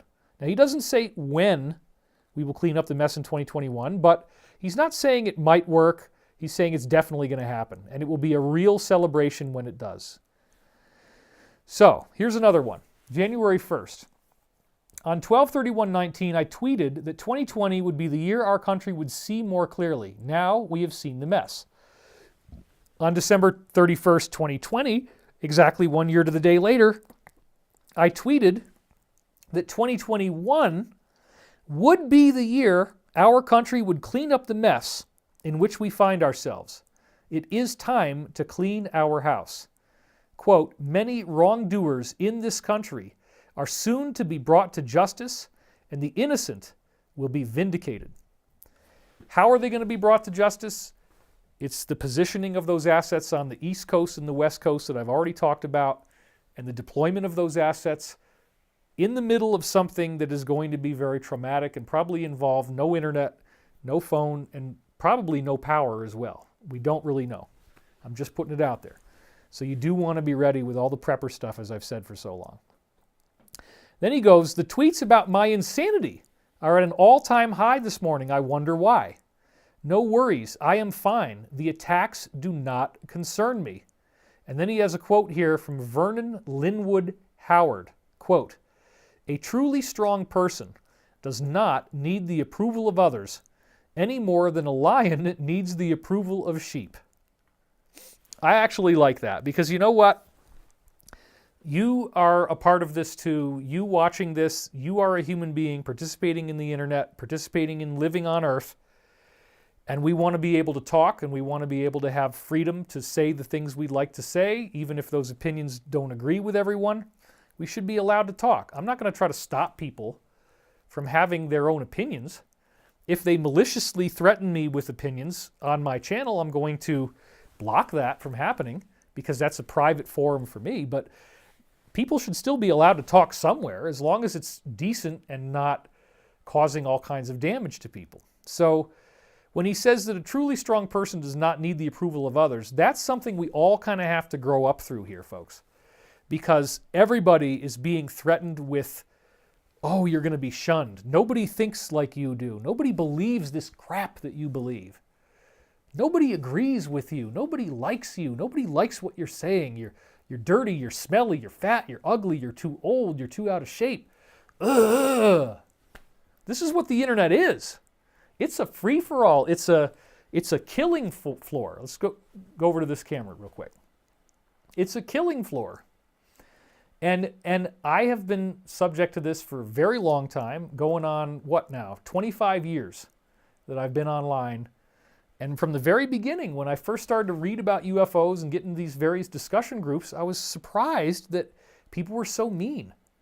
Like, my gosh, if we really are not alone and there's extraterrestrials here, regardless of their intentions, this is really fascinating. The least we should do is give these researchers the benefit of the doubt, give them a chance to talk about what they know. What do they think they know? Let's hear the evidence. But if you just start attacking them as people, and you're not even really looking at their information, you're only like saying, I don't like the way he looks, I don't like the way he talks, I don't like the fact that he's got such a then you're not really listening. So look at how many people obviously have been attacking this man, because he's now attracted the DS, the full force of what they can do, the stalking, the cyber harassment, the doxing, the publication of his private information, attempts to, hurt and intimidate him or his family or kill them. All of this stuff. When he goes out there and he makes this statement, and now, as I said, look at this, look at the tweet again. Let's cut back to that real quick. 96,000 likes, almost 100,000. And he's complaining about people saying that they think he's insane. Obviously, he's not insane. He just has very contentious beliefs that he's arguing. Okay, this one has almost 70,000 likes. And then the big quote here, which is a line art graphic of him, every lie will be revealed. Let's dig into this up close now. Same tweet, just the top. On 5/13/19, actor Isaac, and I'm not going to say the last name, but if I do, it'll be a K. Actor Isaac died after he, quote-unquote, forced himself off a bridge in Arizona. Right. He was 42 years old. His last post on Instagram was, "Beware the man who has nothing to lose, for he has nothing to protect." That would have scared the DS like crazy, because he's got nothing to lose, nothing to protect. Isaac knew the lies. I know the key to his treasure trove of truth. Whoa. And then it gets even more intense. Look at this. Then he responds to it, okay, and makes another one. And then we're going to read that part on the top. I have always seen myself as more of a giver of gifts than a receiver of them. What is he talking about? Giver of gifts? What gifts? Then listen to this stuff. If I had the key to a treasure trove, I would share the key or the treasure with others, but I always try to give to others with discernment. And then he quotes Matthew 22:14, many are called, but few are chosen. I've seen myself as a giver of gifts, more as a giver of gifts than a receiver of them. If I had a key to a treasure trove, I would share it with others. What is he talking about? What treasure trove? What is this about? Well, you got to keep reading, okay? So here he's linking to another one, and the original link says, it's from Land of the Free. It says, new. Pence's lawyer filed a response to Gomer today, basically saying Pence is the wrong person to sue. Okay. Then let's look at the top. Mike Pence should resign immediately unless he publicly states that he will reject electors from states where F has occurred. A man of God would never certify a lie. Every lie will be revealed. Every lie means every lie. Always has, always will. That is very, very exciting. And then, but we're going to get back to this thing about, what is he talking about with the treasure trove exactly? So basically, before we go zoom on from there, this is what I think is going on, folks. Wood made some very contentious statements about Pence, which correlated with images of Jeffrey, okay? Look, I have friends who are out there in D.C., and I've heard from people who know Pence personally. They say he is squeaky clean. He's a really, really, really good guy. They don't think he would ever do anything wrong. So I have a hard time believing this. I'm being honest with you. I'm only reporting on it, but I don't even necessarily believe it. However, for whatever reason, Wood is saying, he makes this statement and he says Pence should certify these or should listen to the arguments and not just certify the election. He's got to listen to the arguments. Well, it appears that Pence has flipped. And so this type of grandstanding, this type of intense counter pressure from Twitter, from Wood, could have a lot to do with why he flipped and why we might actually see some hearings start to happen tomorrow and not just get it railroaded through as being for Joe. So, again, I don't want to dig on anybody too much here. Pence, this is something between him and Pence. But anyway, let's go on and read more of this. This is January 1st, same time period, right after the last one. A picture of Jeff himself along with Maxwell. There they are. So clearly he's leading you in a direction. He wants you to think of something. 78,000 likes at the bottom. Look at that. This is very, very popular. Everybody's reading this. Chief Justice John and Justice Stephen Breyer should resign from their positions on the United States Supreme Court by noon Eastern tomorrow, January 2nd. This is a lawyer, the president's lawyer, giving you a threatening deadline to resign by noon tomorrow, January the 2nd. Wow. Or what? Well, he's apparently got something that relates to the picture that he put in the tweet. I hear Elizabeth laughing. Yeah, I mean, we're putting the pieces together here. Our Constitution is based on God's laws. Roberts and Breyer are not worthy to interpret our Constitution. But what is this tweet all about, and why does he have this picture in there, and why is he giving them a deadline of noon tomorrow, January 2nd? That's crazy. Obviously, nothing happened. They didn't resign, Okay, but now we're still in January 1st. He says, "Look carefully at those who are calling me insane and urging my arrest. What is their agenda? Do they have something to hide? And do they not want truth to be revealed? You bet they don't. You will have to make your own choice, at least for now, as to whether you believe in me. Choose wisely. God bless you. Hashtag General Flynn. Look carefully at those who are calling me insane and urging for my arrest. What is their agenda? Do they have something to hide? Yeah, you better believe it." Then he says, "Wow, I'm getting an increased volume of death threats tonight. Was it something I said?" There you go.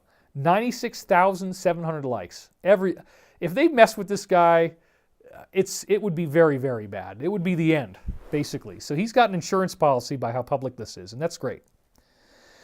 Then January 2nd, right? Now, he'd given them a deadline of noon, okay?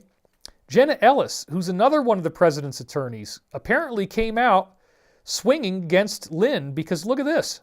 Look at the bottom there where it says Jenna Ellis, and you got the blue check mark, January the 1st, and she says, "To be clear, I do not support the statements from Attorney Wood.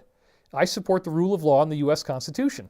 And yes, Jenna is pointing out that he had made some pretty freaking crazy sounding stuff, some pretty wild statements here. But then he responds politely, because she says, "I do not support these statements, I support the rule of law and the Constitution." He says, "I support the rule of law and the U.S. Constitution too, Jenna. I was fighting for both 7 years before you were born." Wow, that's some tough talk. "I fight for truth too. Truth always prevails. You do support that statement, don't you, Jenna?" Wow, this is heavy. These people are arguing publicly, okay? Not everybody agrees on what to do. This is pretty obvious. He might have taken a more radical step than others were ready to do. Then he says on January 2nd again, "No official in the state of G is enforcing e-laws. When it comes to the issue of protecting citizens' right to vote in honest election, GA officials have gone to farms to hide. Many judges need to lose their black robes. Many officials need to be recalled. Many need to go to jail." Judges, officials, you name it. I mean, this is really, really big, folks. So then he responds to his tweet from January 1st where he said, and I'm just going to read this, "Mike Pence should resign immediately unless he publicly states that he will reject electors from states where fraud occurred." We already went through that one. Now he responds to it again on January the 2nd. He says, and I'm just reading the top now, "Wow, do you think Pence did not get this tweet? Maybe Mark blocked my tweet for P and did not let him see it. But I suspect he will get the message soon and will either reject the fraud or resign. Better yet, he should reject the fraud and then resign. Truth." Okay, let's talk about this a little bit. because there's all this stuff about Secretary of State Mike Pompeo, and then Pompeo tweeted a whole bunch of these pictures where he says swagger, swagger, swagger. It appears that if Pence were to step down, Pompeo becomes the vice president temporarily, and at that point he would then call for these hearings to take place where we now get all this evidence put out in the open. So that's what Wood seems to be thinking, is reject the fraud and then resign. But if he only were to resign, if this is Pence, in other words, if Pence steps down tomorrow, which we don't know yet, I mean, I'm doing this in advance, it's live. But if he steps down tomorrow, then Pompeo is going to carry this thing through. That's what we're expecting. All right. So next, he says Chief Justice John, he's responding to this tweet down here, January 1st. Remember, he gave them a deadline of noon tomorrow, January the 2nd. They should resign from their positions. And they're not worthy to interpret the Constitution. Then he shows this picture of obviously these two people. You can figure out what that's about. Then on January the 2nd, after the deadline passed, this is what he said. We're just going to read the top. I am disappointed. I thought Justices Roberts and Breyer would avoid public scandal and simply resign. Only a fool wants their dirty laundry aired in public. Maybe I should consider filing a formal motion for recusal and hang their laundry on the clothesline to be exposed to sunlight. Okay, now folks, this is something that a lawyer, you got to understand legalese a little bit. When he says he wants to file a motion for recusal and hang their laundry on the clothesline, the motion itself would contain the information that's so contentious that he's threatening and teasing about. And the motion would contain proof. It would contain documentation with proof that supports the allegations and then asks for them to be recused from this court, the Supreme one. Okay? Wow. So he has the power to do that, and that might be what's getting ready to happen. We might learn about these guys from that motion being filed unless they were willing to do something on their own, or maybe some other form of truth comes out. We don't really know, but this is fascinating. Back to the slide now. Now we see the former president with Roberts again, and it says on January 3rd now, and now we're really starting to get into the most intense, heavy stuff, okay? So if you're getting a little bit bored or you're falling asleep, please pay attention. January 3rd, our country must face the truth about its so-called leaders, the good, the bad, and the ugly truth. We must expose swamp inhabitants to the disinfectant of sunshine. No more dirty little inside the beltway secrets. We need truth. These two men do not even tell us the truth about their adopted children. Whoa! You can probably think and extrapolate that, adopting a child doesn't necessarily mean that you're going to keep the child. I'll just leave it there, but that seems to be what he's implying. It's really, really disturbing, okay? I don't know what's going on here. I don't have any information on this. I'm just only responding to what he said and speculating, that's all. Back to the slide again. This is a funny one. It's got the president looking like some dreadlocked hurricane coming in. Right? That's pretty funny. Since you cannot trust communist propagandists of mainstream media to even give you an honest weather forecast, I thought I would provide you with next week's weather forecast map. It sure looks like a storm is heading our way. And notice that the storm itself and the direction of how the mouth and the face is pointed is aimed right at DC and that whole East Coast area, okay? So this is a big thing. He says a storm is headed our way. I want to give you next week's weather forecast map. Next week. This is January 3rd. That's not very far away. So obviously January 6th, the possibility of a hearing thereafter. Next week's weather forecast. Whoa. 115,000 likes. Unbelievable. And then same day, shortly thereafter, these are all chronological, okay? With our freedom at risk, we the people are entitled to know the truth. No more games. Pence is a player in the 2020 election. He wants to be POTUS in 2024. Tell the American public what was on that note your wife received at the Bush 41 funeral, Mike. Tell us now. I mean, wow. This guy is so brave. He's so strident. I mean, the wording, the tone, the kind of machismo that's in this. I'm just reporting on somebody else's fight. I'm not saying I would ever talk like this, because I wouldn't. I'm not that kind of person. But tell the American public what was on the note your wife received at the funeral. We've seen this. If you've looked at this, at the Bush 41 funeral, when that happened, everybody got these brochures, and all the deep state folks were there. And they open them up, and these envelopes come out. And you see the people looking at the envelopes, and these are top names, Bush names, Clinton names, all that kind of stuff. Looking at it, opening it up, reading it, doing the double take, their head goes back like this, that kind of stuff. Okay? So it's long been suspected that this is how they got subpoenas into these people, because in the court system, in order to give somebody a subpoena, you have to actually hand them a piece of paper. These wealthy elites will never be served. You'll never know where they are, and they'll never accept it. So they tricked them and got it in there during the funeral that everybody was attending, which are still sealed, right? These are not things that have been revealed yet. We don't know what's on those. We don't know if they're actually court summons, if they're a letter. It's some kind of letter. We don't know what the letter says, but then he says, tell the American public what was on that note your wife received. Tell them now. Whoa. All of these things that we don't know about are getting ready to be told to us. Then he does this. As background to tweets I am about to post, you should read this article carefully. And I will have excerpts from this article at the end. I'm going to show you a few of them. So this is where that article shows up. We'll go back to the article later.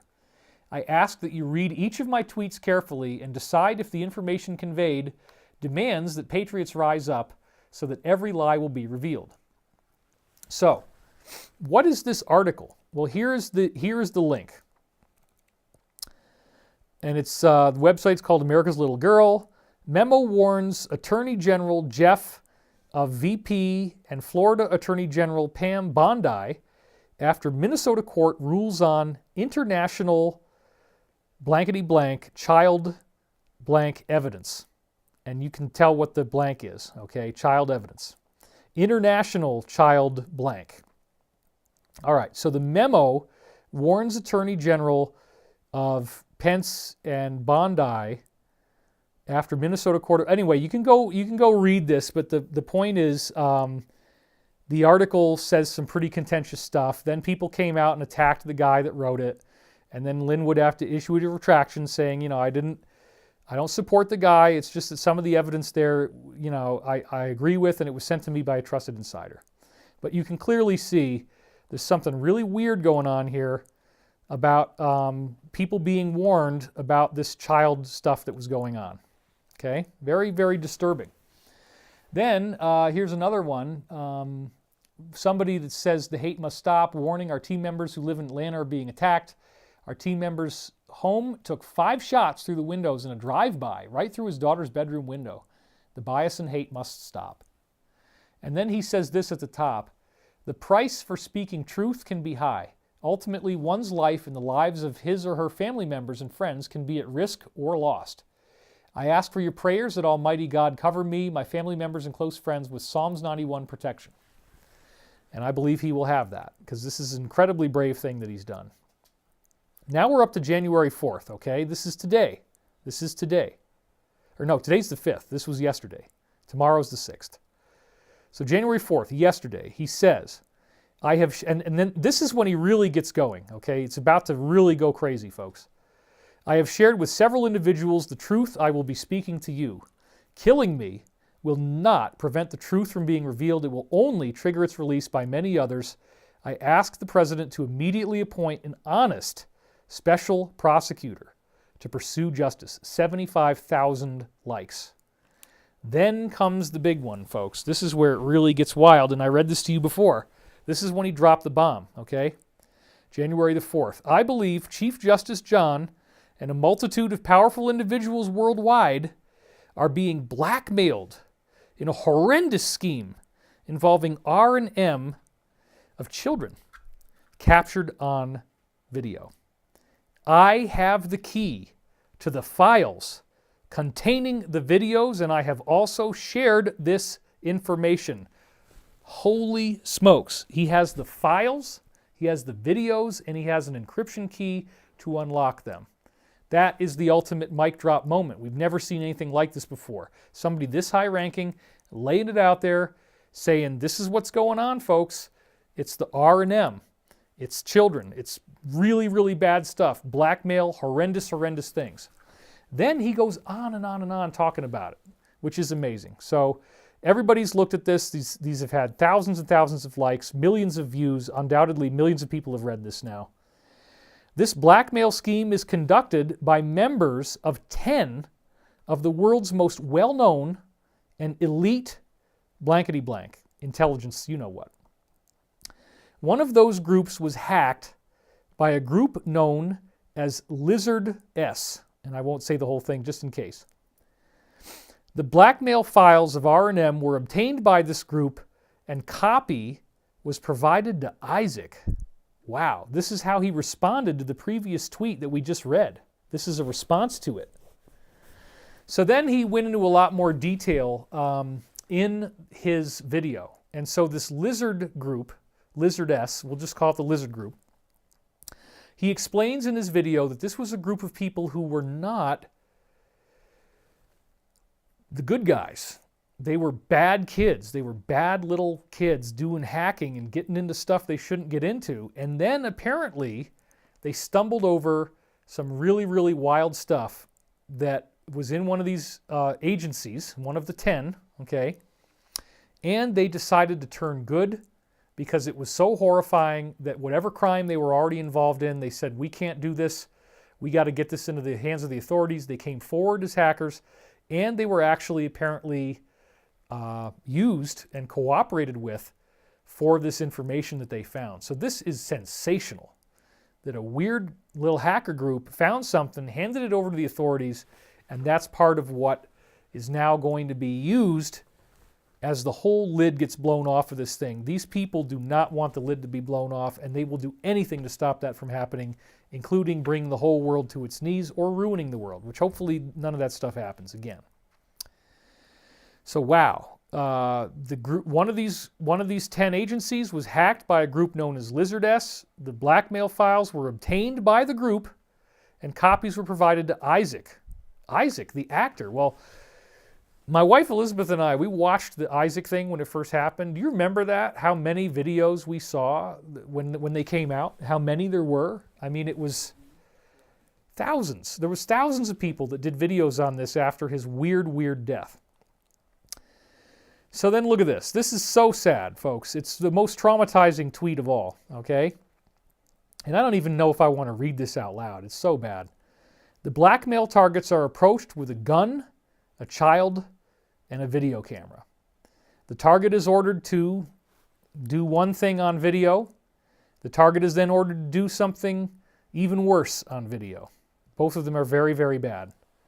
The target is then owned and controlled by these blackmailers until the evidence loses its value. 76,000 likes.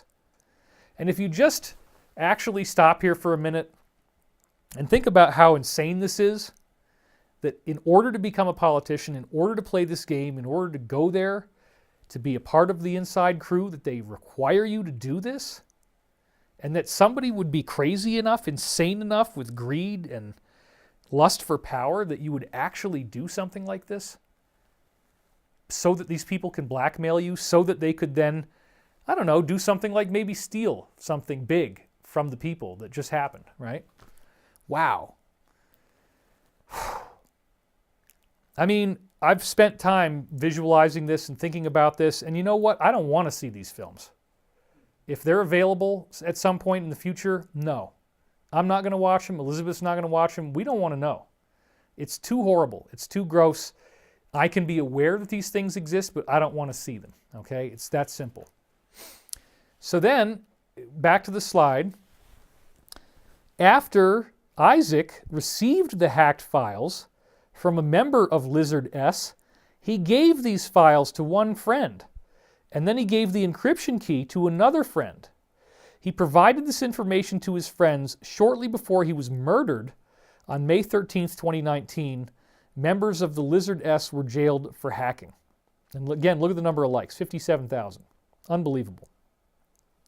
So Isaac gave the files to one person and the key to another person, and then gave this information away before his death.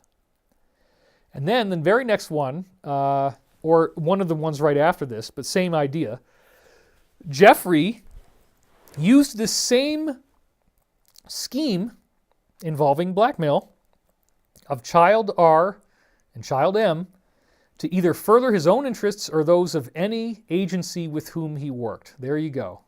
We've all known this, folks. Everybody that's a conspiracy theorist knows this. Or they might laugh at you, but now this guy is saying it. It's a big deal now. Everyone who flew on his private jet or visited his island must be immediately interrogated and brought to justice. 80,000 likes. Wow. Then he says, I decided to post this on Twitter and Parler as a wall exists around the president that may have prevented me from getting this evidence to him. This is very disturbing evidence, of course, especially if you can unlock those files and actually watch them. God, I wouldn't want to do it. No frickin' way. Isaac tried to deliver this info to the president, but was then murdered. I do not know who Isaac gave it to for delivery to the president. This is fascinating. 65.9 thousand likes. Everybody's talking about this. I have concerns that information from Isaac was not delivered. Oh, we already did that, yeah. And his effort to get it to the president may have caused his death. That sounds like something he already said. But then he says, I am aware that my life is now at great risk. Not as much when you got 100,000 likes, but he says, I put my faith in God. I prayed before I made this decision. I had to reveal the truth. And honestly, the view count that he's getting, it's so public, it's so out in the open. We've never had anything like this happen before. This has always been rumored. And remember, up until widespread censorship began really last year, 2019 is when it got, or 2018 really is when it got really bad, because now it's 2021. So 2018 is when I and the people in this community, we started to really see this. And remember, folks, all of these censorship things that are happening, the stuff that's getting torn down, I wrote a whole book on this in 2018 called D-Class about what's the event that's getting ready to happen, all this information that apparently is going to be released. It's very contentious. Maybe including some of these videos. I hope, I'm sure they have a plan so that upsetting stuff is not going to get to be seen, because it's a crime to watch these videos. It's illegal. It's very illegal, very criminal.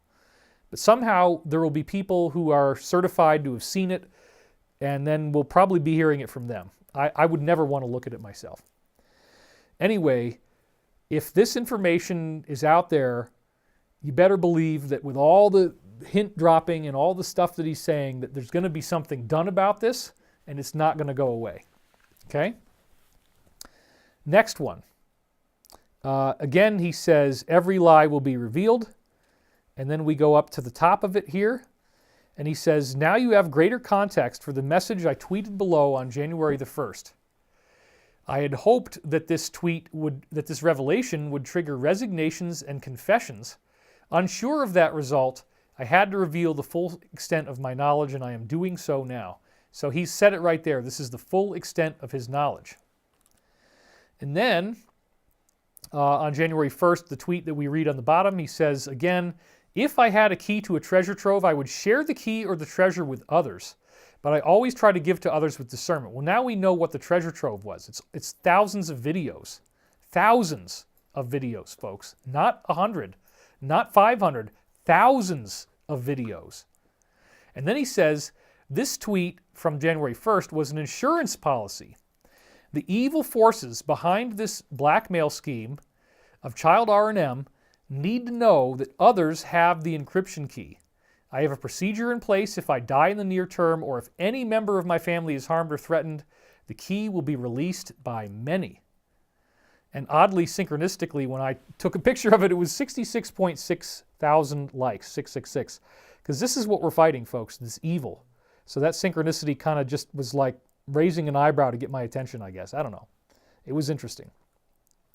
As a lawyer, he's now saying that he's done his full due diligence to validate all of these things before he would ever make accusations. Look at this. I would never make an accusation without having a reliable source or sources for it. And he's in his videos, he talks about that he has multiple sources.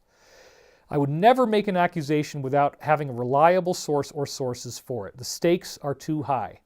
So I did due diligence, very important word, lots of research, to validate the accuracy of the shocking information I am revealing tonight. I am entirely comfortable that you are learning the truth, a truth that explains much. 114,000 likes. Wow. The 10 intelligence agencies who have members employing this scheme of B include CC You Know What, C You Know What, Mossad, FB You Know What, and MI You Know What. The others are easily identifiable. The agencies do not know which of them was hacked by the Lizard S group. Isn't that something? 10 intelligence agencies. There you have it. And it's right there. So try to remember this, folks, because everything you're seeing here is probably about to become the biggest news in the history of planet Earth. The biggest shock, the biggest surprise. It's massive, massive, massive what's going on. It's so... I'm totally excited about what's going on here. I do have probably another 50 slides, and I don't want this to take forever, so I'm going to keep plowing through this because he said so much stuff, and I just want you to even just hear what he said. So let's keep going. I have no idea the extent of the blackmail scheme of R and K against children, but given the number of agencies involved, the hundreds of thousands of missing kids, and the otherwise inexplicable actions of many powerful officials, celebrities, and business leaders, I fear the worst. So he says, I don't know how big it is, but I fear the worst. And I think he kind of does know. I mean, the idea is that it's huge. There's many, many, many people who have somehow allowed this to happen to them. I would never allow it to happen to me, no matter what.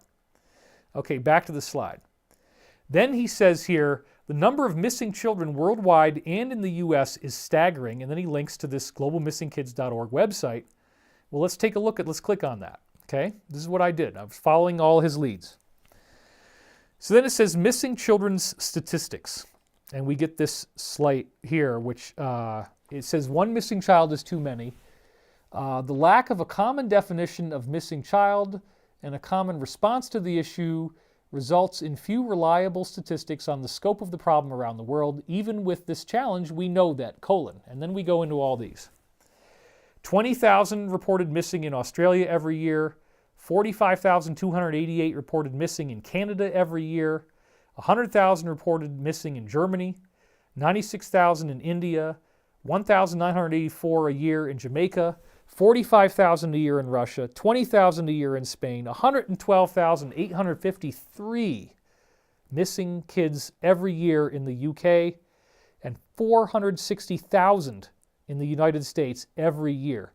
I whipped out my calculator, and unless I made a mistake, that added up to 901,125 missing children per year just in the countries that were mentioned. That's almost 1 million. We basically say it's 1 million, minimum. This, however, the article says, is only a snapshot of the problem. In many countries, statistics on missing kids are not even available, and unfortunately, even the available statistics may be inaccurate due to things like underreporting and underrecognition, inflation, incorrect database entry of case information, and deletion of records once a case is closed. The lack of numbers and the discrepancy in the numbers that do exist is one of the key reasons why we developed and advocate for this missing child framework, which assists countries with building strong, well-rounded national responses, facilitating more efficient investigation, management, and resolution of these cases. We firmly believe one missing child is too many, and we are committed to improving the global understanding of and response to missing and abducted kids. There you go. So we're doing this for the kids. There's at least 1 million a year involved, and that's only with those countries that we just listed. So now he says, I have now conveyed the truth as I know it. There has been a rising chorus of people questioning my sanity in recent days, and now you can understand why. I have no idea what will be done to me or said about me in coming days, but I will rest well tonight for having spoken the truth. And he got almost 120,000 likes. That's unbelievable. Hardly anybody gets that many. Many issues in our world may be tied to the blackmail scheme I described tonight, including the bizarre behavior of officials and judges in the recent E. The president must appoint a special prosecutor to thoroughly investigate. We need answers, and we must investigate for the children. 96,000 likes. Unbelievable. If I am asked to turn over the encryption key and other information I have to law enforcement, I will only agree to provide it directly to the president, to Flynn, or to Powell. I trust them, obviously no one else. Again, please pray for my family. Thank you, Lynn. Then he came out with this, and this is on his Twitter, and you can go click on it. It's on thrivetimeshow.com, and they have links to everything there. You can click on the links and read all the extra information that supports what he's saying. It's amazing. It goes on for like an hour and a half. He says all these bombshell things. I do recommend going and listening to this. There's not many things I'd recommend. This is one of them for sure. I mean, you might not like everything he says. He might annoy you sometimes, but man, he's an amazing guy. Just an amazing guy. So remember that article he linked to, and I said Timothy Holmseth, right? I do not know. I'm receiving information today raising questions about the credibility of Timothy. I do not know this man. I received the link to his article from a trusted friend, and I posted it. I did not know he was the author. I can only leave the credibility of the content up to the reader. So, of course, everybody starts attacking this article that he links to. That's a very typical thing. I've seen it many, many, many times. And then you can read more about it here. And he says, thank you, Craig, the guy that dug this up and said apparently this guy, Timothy, is wanted for violating restraining orders. He's a stalker. He's got felonies. He's insane, whatever. Okay, yeah, that might be true, but here's what he says. Thank you, Craig. You are a great man doing God's work to protect innocent children from being victimized. I know your superb reputation from several sources. In posting a tweet forwarded by a trusted friend, I did not intend to vouch for this author. I just posted the article. So that's a great way that a lawyer, a professional lawyer, handles this, because everybody tries to say that if you make one mistake, that everything you're saying is a lie and nothing is true, and you've been caught and you've been exposed. Okay, yeah, so this guy wrote an article, and now we find out the guy himself has a whole rap sheet. Doesn't mean that the lawyer who did this tweet is a bad person. Doesn't mean he supports him. It just is a fact, okay? This is what happened to this guy. So there you go. I mean, we all have to deal with this. Everybody in this field is going to encounter information that might not be true or might have a taint on it somehow that you don't know about when you post it. You just have to roll with it. Okay, we're going to keep moving here because there's a few more. He says, the simple truth, this 18 hours ago is the time I took these pictures, which was earlier today. The simple truth, based on the evidence, GAE was a fraud. Please consider reviewing and sharing with others. Thank you. And then, whoa, the tweet's unavailable. So very, very quickly, he linked to something and they took it down. And that should tell you right away how hot this is and how fast everything is being taken away. Okay? Then he says, he's linking to this court case, United States versus White. He says, I am not the Kraken. Sydney is not the Kraken. The Kraken is located in several places. And this, of course, is the 305th Battalion of the Army, as people have been saying. Others involved at the top level saying that's what it is. It's actually an organization. It's a code name for an organization in the alliance. Then he says, use all available methods to urge the president to immediately order release of documents filed under the seal of national security in the cases below. Have the military seize the documents. Now, I don't know about you, but when I look at this, I'm looking at horse trading, right? Is he really acting all by himself? Is he really just making open-ended suggestions that nobody's listening to? Or is there some collusion? Is there a coordinated effort? Is he saying things that needed to be said by somebody brave enough to do it, at a certain point, at a certain time, at a certain point in history? And that's what I think is going on here. So he's talking about what the Kraken is, and he says he wants to immediately order the release of documents filed under national security with the military. That would require military action to seize documents, which requires them to operate domestically, which means you'd have to do Insurrection Act, the 2018 EO that we've talked about. That's what's coming, folks. So here again, back to the slide. This is the court case. There's a lot of stuff that he tweets about this. I'm not going through all of it. To the next slide, he says, if the president orders the military to seize documents, Chief Justice Roberts, Rod R., Nancy P., and many others will be immediately arrested. Wow. Documents must be seized before they are destroyed. Time is now of the essence if this part of the Kraken is to be successful. Time is of the essence. Have to get it done now. No more time to waste. And all these people will be implicated. Well, one of the things he talked about in the radio shows is all of the names involved apparently were discussing the replacement of one of these justices on the court. But wait a minute, he was still alive. And then he supposedly dies of a heart attack afterwards, but the document shows that they were already talking about his replacement, strongly suggesting that they knew something was going to happen to him or that they were involved in it. So those appear to, when he actually said more on the radio, that's what he was implying this is going to be about. So if you've done all the homework, then you'd know all this already. So the point that he's making here, going back to the slide, is that time is now of the essence. Every day that is lost, evidence is being destroyed. People might be more apt to get away with things, so they're very tense. They don't want to wait very long, which is very important for everybody to know. And that's, again, up close. You know, if the president orders these documents seized, these people will be immediately arrested, and the documents must be seized before they get destroyed. Time is of the essence. So then he also says, if some, and he's got some typos probably from not being able to see small letters just like me. It's starting to happen to me now too. If someone seeks to destroy documents sealed for national security, they will now be successful because, you know, nobody's going in to take them. They will simply, they will now be successful. This is another typo. It's they will not be successful, right? Because he can't see the small letters, just like me sometimes. I type a lowercase I when I want to do an uppercase. It's annoying. So let's read it properly without the typos. If someone wants to destroy documents sealed for national security, they will not be successful. Instead, they will simply prove their complicity in heinous crimes. There is a dead man switch, and they cannot destroy the truth. Please act now, Mr. President. You can release the Kraken. But maybe they're asking each other to have this conversation, him and the president. Who knows? I mean, it's crazy. This is really intense. Then he literally says there are thousands of these videos. Look at this. This is from 16 hours ago at the time I took the picture.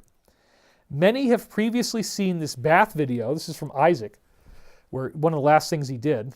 It was very, very comprehensive. I will not repost it to avoid violation of Twitter rules.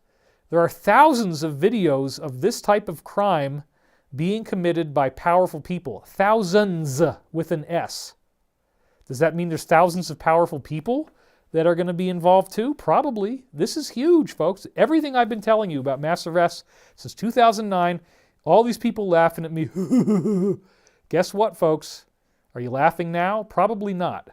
Or if you are, it's just because you're very, very nervous. Chief Justice John must resign immediately. The storm is coming.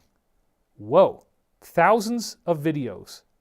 Resign immediately, which he hasn't done. The storm is coming. Something really heavy is about to happen, folks. I hope you can see that now.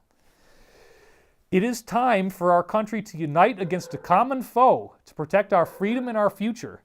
The enemy is the communist... I'm not going to say it all. Support the president. He is a genius. He has our military ready. Well, we know what that means. We, the people, must also be ready. So you look at the bottom, and what is it saying? It's saying that the leader of this country is ordering the military to prepare for war. And this just came out, okay? So he's telling everybody, get ready for war. Why is he saying that? Maybe because they're getting ready to do something here, folks. Why else? Then we go back up to the top. So he links to this where the leader of this country is saying, get ready for war. And then he says, it is time for our country to unite against a common foe. And, you know, they're declaring war on us, supposedly, or getting ready to protect our freedom and future. Whoa. Support the president. He is a genius, and our military is ready. We, the people, must also be ready. This is heavy. I mean, whew. And then he just released another new radio show this afternoon. I listened to it. It was about a half an hour long. 27 minutes ago that it was posted. Fireside Chat number 5. And then he says he's sharing what's on these laptops. It's very heavy, folks. So this is really intense. We're 2.5 hours in, and I'm pretty close to the end now. So there's another PDF file that he linked to in another tweet. It's not the ones that I gave you. It's another one that I didn't link to, but this is all part of his huge storm of tweets he's been doing. And the title of this PDF is Prepare for War. Okay, so again, he's telling Americans, get ready for the unthinkable. What's the title of the paper? You'll see it right here. Reclaiming a Superpower, Americans Prepare for War. My goodness. Tipping point. The American people have lost control of their E-system.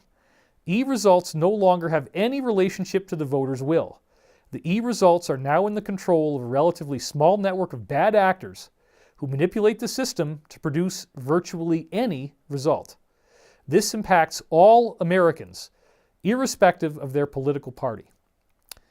Snapshot, margin of error, margin of victory. In other words, the margin of error in the U.S. presidential E within the contested exceeds the margin of victory by approximately 15 times, and therefore a winner cannot be determined. Figures below are based upon the work of Rudy and Peter's teams. See appendix. Then you look here, the contested state, Arizona, Then you look at the margin of victory. In other words, this is how many votes the contender supposedly won by. Only 10,000 in A, only 10,000 in G, 147,000 in M, 34,000 in N, 68,000 in P, and 10,000 in Wisconsin. All right, but then look at the next column. This is the number of these votes that they've already found that demand an investigation because they're so funky looking. 660,892 in the state of A, 1,567,146 in the state of G, 633,227 in M, 212,000 in N, 866,000 in P, 400,000 in Wisconsin, for a total of 4.3 million votes demanding investigation. That is crazy. And that's all going to be coming out in much more detail as the days go on. Okay, so again, the headline, Americans Prepare for War. Well, apparently they are, so you should be too, folks, because this is what's happening. What we know, highlights.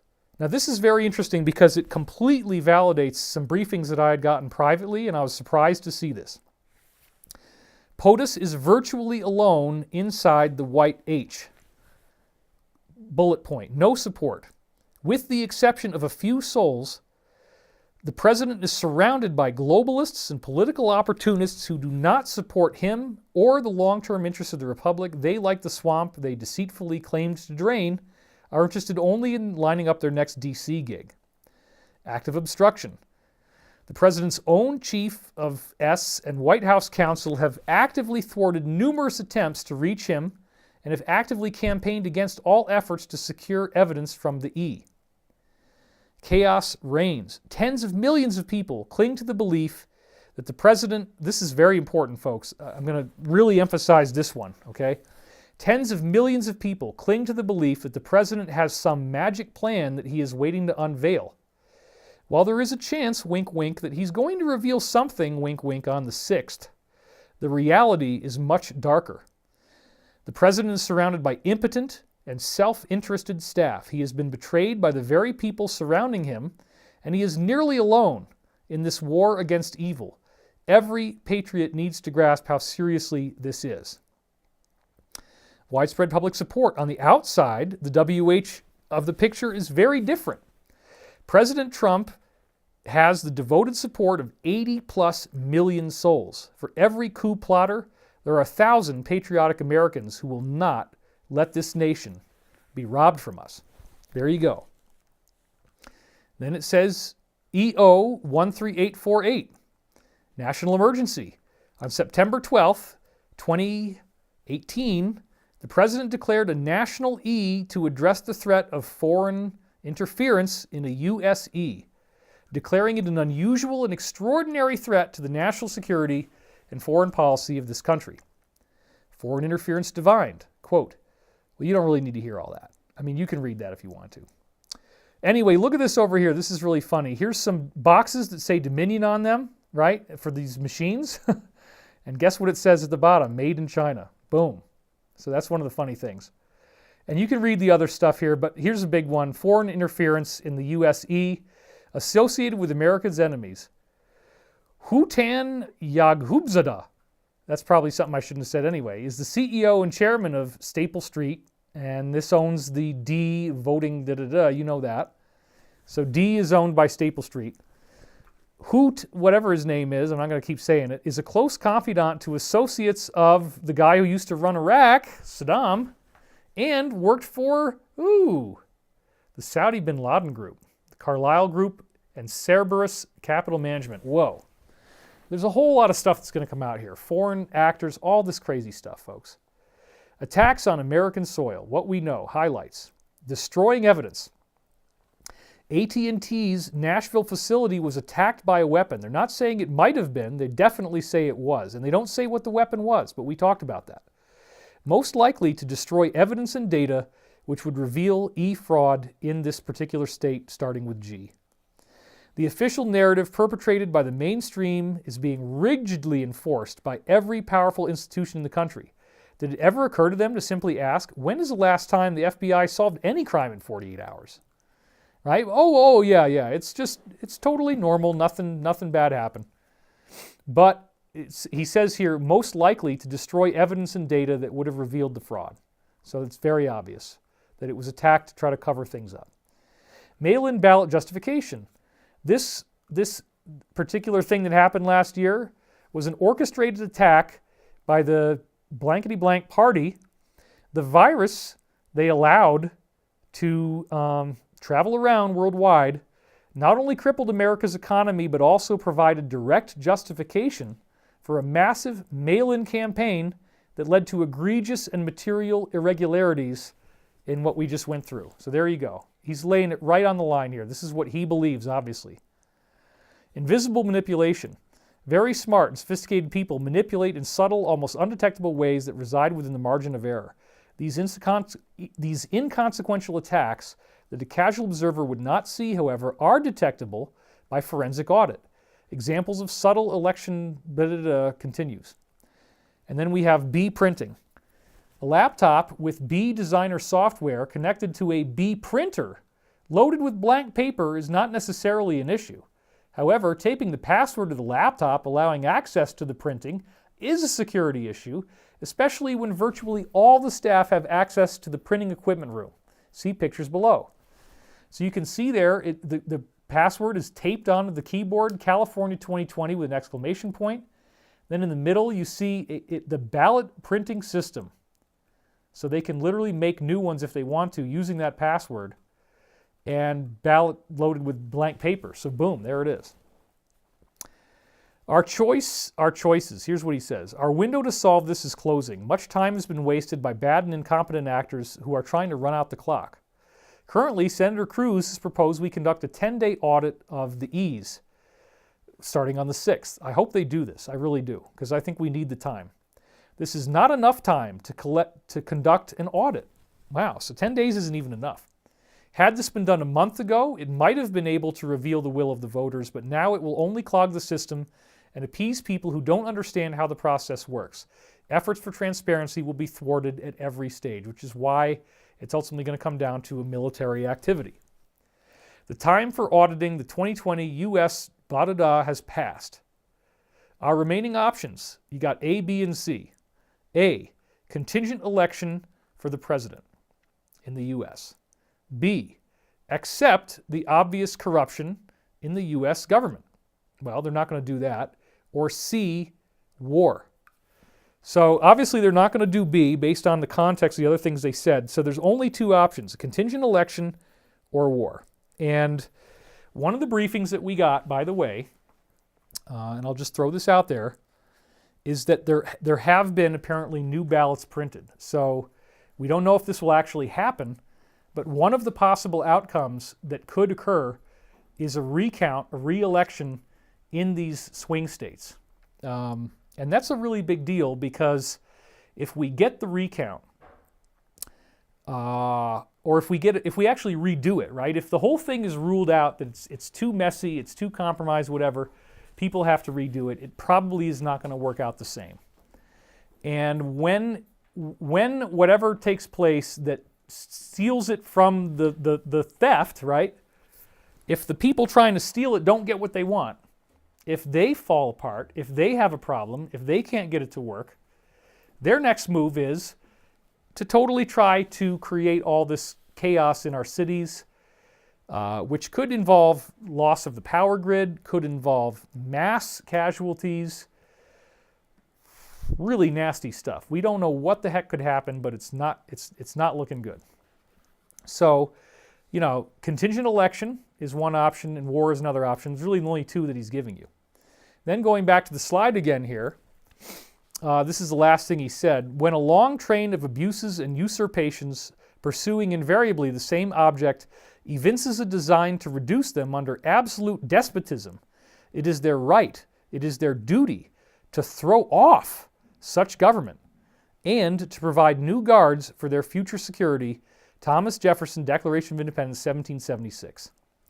So once again, it's a 1776 kind of situation happening now. So what exactly is it that they are expecting to happen? And this is an interesting discussion. What are we expecting to happen?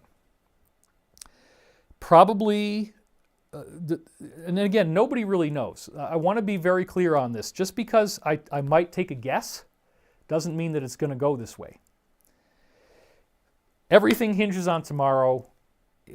Do they try to ram Joe through? Do we not hear anything about it? Does Pence step down?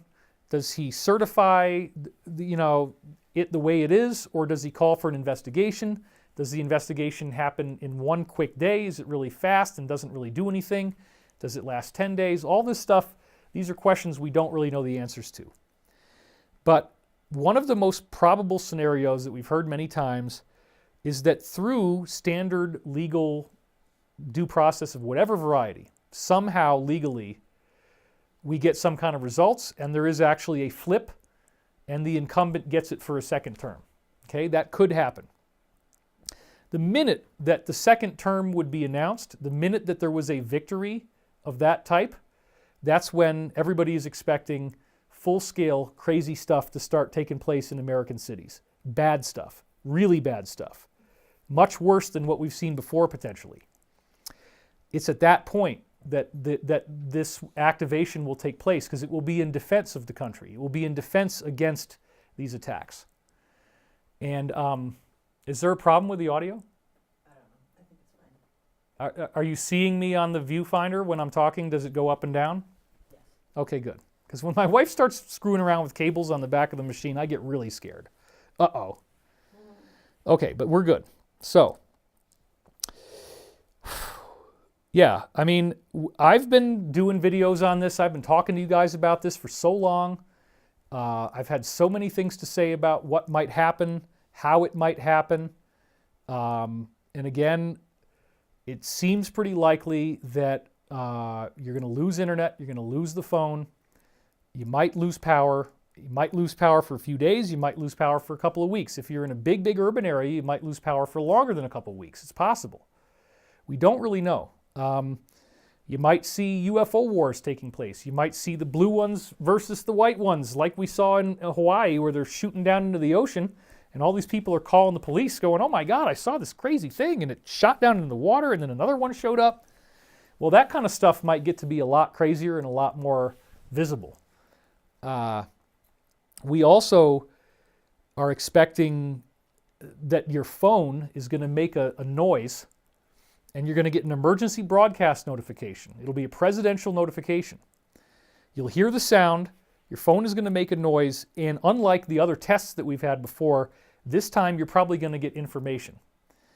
Will it come out in the form of an audio voice that says something? Probably. Or it could be a robotic voice. I'm not sure. It might be text. I don't know what it is. But it's probably going to do something like tell you to please remain calm, stay home, and that something is going on, but please don't leave the house. That seems pretty solid that you'll hear a message like that. Again, I always recommend just rice and beans. You know, you don't need to get anything too fancy, too complex. Get a lot of frozen food, throw it in the freezer, get a lot of canned food. You can open up cans real easily. That's what people are recommending. But honestly, my dreams are not telling me to expect, this is the only kind of tools I have. I mean, I'll use every tool I have because this is so freaking important. And when you read what I've done in Awakening in the Dream here, once again, you know, this is a technique that I've written a whole book about, 560-page book, okay? And it's proven to be accurate on many, many occasions. And so my own dream pings, I've had multiple dream pings, the dreams are very excited. They're not saying it's going to be bad. They're not saying it's going to take a long time. They're not saying it's going to be too terribly horrible. I don't think you're going to see this massive casualty stuff like with the 6th gen kind of thing. But, you know, you might not have radio. Well, you would have radio. So back to the slide real quick. There is certain equipment that has been recommended by the Alliance. And I was going to actually show it to you here. I don't actually have it in front of me. But anyway, we'll bring that out on another occasion. But let's just say right for now that the things that the Alliance has recommended, if you really, really want to be plugged in, okay, here we go. You should have a CB radio. That's one of the things they recommended. But more than anything is like a shortwave type of radio. So there's one called a Midland DB500. The Midland DB500, I have 2 of them now.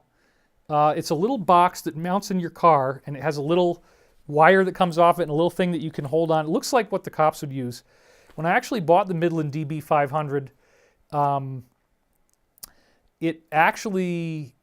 you have to mount it in a car, and it only has plugs to be mounted in a car.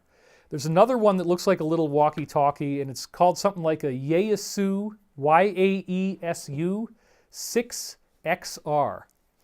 And this is actually a fully functional shortwave radio that does work with batteries. You can hold it in your hand. You can get any frequency you want on that. So you might end up having a lot of time, and you might want to hear about who's talking. Shortwave is still going to work. So you can buy this shortwave radio at Walmart cheaply. It's like $150 or $100, something like that. And anyway, maybe in the next video, if we're still here, I'll show you all these cool pieces of equipment. We can have a little show and tell. But basically, if you have a radio of some kind, my wife and I also got the walkie-talkies with a 40-mile range on them in case we needed those. It's probably not going to take very long. It's probably not going to, you know, just enjoy the time off, honestly, and get ready for whatever is going to be coming afterwards. But by the time these events start to happen, there should already have been very, very shocking things that we've learned about. Back to the slide. These benevolent ETs out there are real. This has been my specialty all this time, connecting with them, reading the things they've given us as written teachings that appear accurate, like the Law of One, studying how they handle, you know, our nuclear arsenal, these UFOs powering them down. They will make sure that we do not lose this. They will make sure that our planet is okay. I believe this. It's a very fundamental belief of mine. And we are told that disclosure should result from these revelations fairly quickly. We're going to find out we're not alone in the universe. And again, I'm just going to do this quickly because I did it last show, and some people get mad if I repeat anything. These are the last few slides. The Israeli space official says the ETs are already here. And again, this was on TMZ. Look at that. Ex-Israeli space official says extraterrestrials and Galactic Federation are real, and they're hiding until we are ready for them, which obviously hasn't happened just yet. Here's another one, Middle East news. Aliens exist and Trump knows it, says the former head of Israel's secret space program. Former head of Israel's space division. What is their space division? That's interesting. Let's even try to find out what that is. Aliens are real, and Trump was on the verge of confirming their existence. And again, this is from Middle East Eye. I read this to you before, but it's definitely worth doing it again. The former head of Israel's space program has publicly claimed that the U.S. and Israeli governments are in touch with extraterrestrials, and that a galactic federation governing us is already in existence. These are the guys making sure we're going to be okay, folks. This is the top guy from Israel, the head of the space program. Do you think he knows something? Haim Eshed, who ran their space program for nearly 30 years in Israel, has said that humanity is not ready to make contact with this alien or extraterrestrial, we don't use the word alien because they're humans for the most part, like us, this extraterrestrial civilization, who he claims this civilization had to intervene to prevent our president from blurting out their secrets, maybe because it wasn't the right time yet for us to know. We have to have these things happen first before we get disclosure. We have to have the negative get exposed first. It's just timing. It has to be done that way. The 87-year-old made the comments to the Israeli newspaper Yediot Aharonot ahead of the publication of a new book entitled The Universe Beyond the Horizon, dealing with these claims. I definitely want to read that book, as I said before. The ETs have asked not to announce that they are here because we are not yet ready, he told this publication. They have been waiting for us to evolve and reach a stage where we will generally understand what space and spaceships are. I think something got lost in translation here, as I said last time. It's a lot more than just understanding what spaceships are. I mean, we have to evolve to be more compassionate and loving to one another and not trying to kill each other. There's an agreement between the U.S. government and the extraterrestrials. They, the ETs, signed a contract with us to do experiments here. There's lots of different types of experiments. Some of these ETs are just oceanographers. They don't even worry about the life on Earth. They're just worried about what's in the ocean. Lots of different types from what we've heard. He also explained that they have a base on Mars, these extraterrestrials. That's fascinating because we've been saying that for, I don't know, ever since I came out on the internet. The president was on the verge of revealing their existence, but the ETs and the Galactic Federation are saying, wait, we have to let people calm down first. Now, why do I think they're telling us to wait? I think there is a sequence of how these things have to go. The way the higher forces wanted it to happen is that the horrific evil has to be exposed first. We've heard about this. We've discussed it. We've read the tweets. It's coming from the top guy in the administration. The attorney for the president is telling us all this stuff right now. This is happening today. This is our real lives. It's true. Okay? Now, at one point, my wife was saying we had 18,000 people watching live. It's probably gotten less than that now. How many is it right now? Do you know? It's 19,000. Oh, it's 19,000. Wow.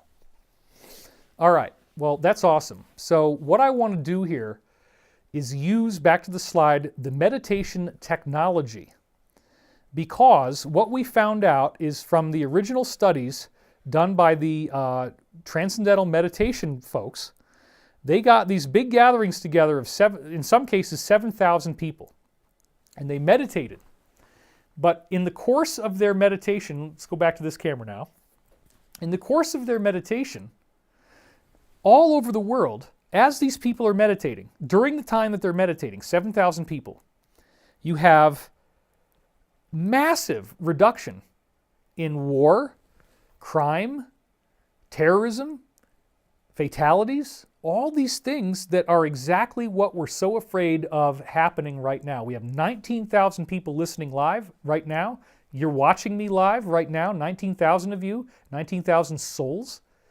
It doesn't matter if you believe whether this works or not, and please, don't be the chump who says, oh, this is when David does the meditation. I don't want to listen to this stuff. It's late, I'm tired, I'm turning it off, I'm going to sleep. Because we look at the curve, we notice a few of you guys are rolling off at the end. Please stay with us just long enough to do a short little 5-minute thing. It's not going to be very long. I'm going to get this under 3 hours. I will, because this is my last slide. Okay, so this is it. We get up to the meditation and then we do it and we stop. Now, how in the world could 7,000 people meditating change the free will of 3/4 of every living person on Earth? 72% is almost 75. That's 3/4 of every living person on Earth. How did those 7,000 people change their free will? How did they make them not do crime, war, terrorism, domestic violence, fatalities? We don't really know the answer, except that it appears that when a group of people are coming together for a common purpose and meditating with certain specific protocols, that everybody's free will on Earth changes, that your emotional temperature goes down.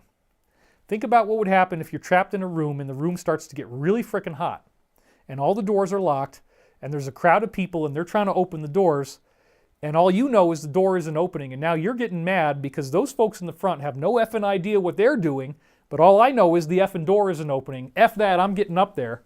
I gotta open the door myself. Riots start to happen, people start punching each other, and it all has to do with the fact that the room they're in is getting so freaking hot, the temperature is so high that they need to escape. They need to open the door and they need to get out of there. They can't handle it anymore. The works like the law of one that I talk about in this book, okay, the temperature that I'm actually talking about is a solar system change. It's us moving into a new area of energy in our galaxy. Energy that, by the way, has an extraordinary temperature. Elizabeth, you were just doing something on this recently. Do you remember what the temperature is of the new energy that we're moving into in the galaxy? 6,000 degrees Celsius. Yeah, you just presented on this. Cosmic fluff.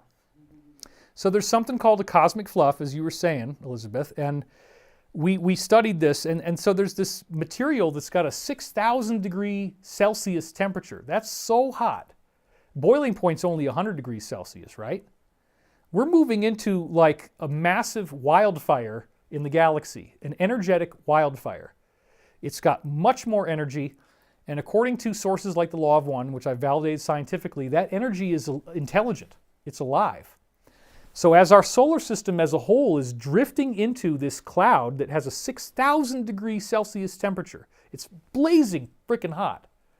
All that heat is coming around our solar system, and it's heating up the solar system, which is causing climate change on Earth, global warming, and all throughout the solar system. If you're a long-term fan of my work and you go back and look at everything, you see that many times I've talked about interplanetary climate change. I've listed off Mercury, Venus, Earth, Mars, Jupiter, Saturn, Uranus, Neptune, Pluto. They're all having very strange anomalies that collectively mean they're getting brighter, they're getting hotter, they have more magnetic energy, the temperature's going up, as I said, they're getting hotter.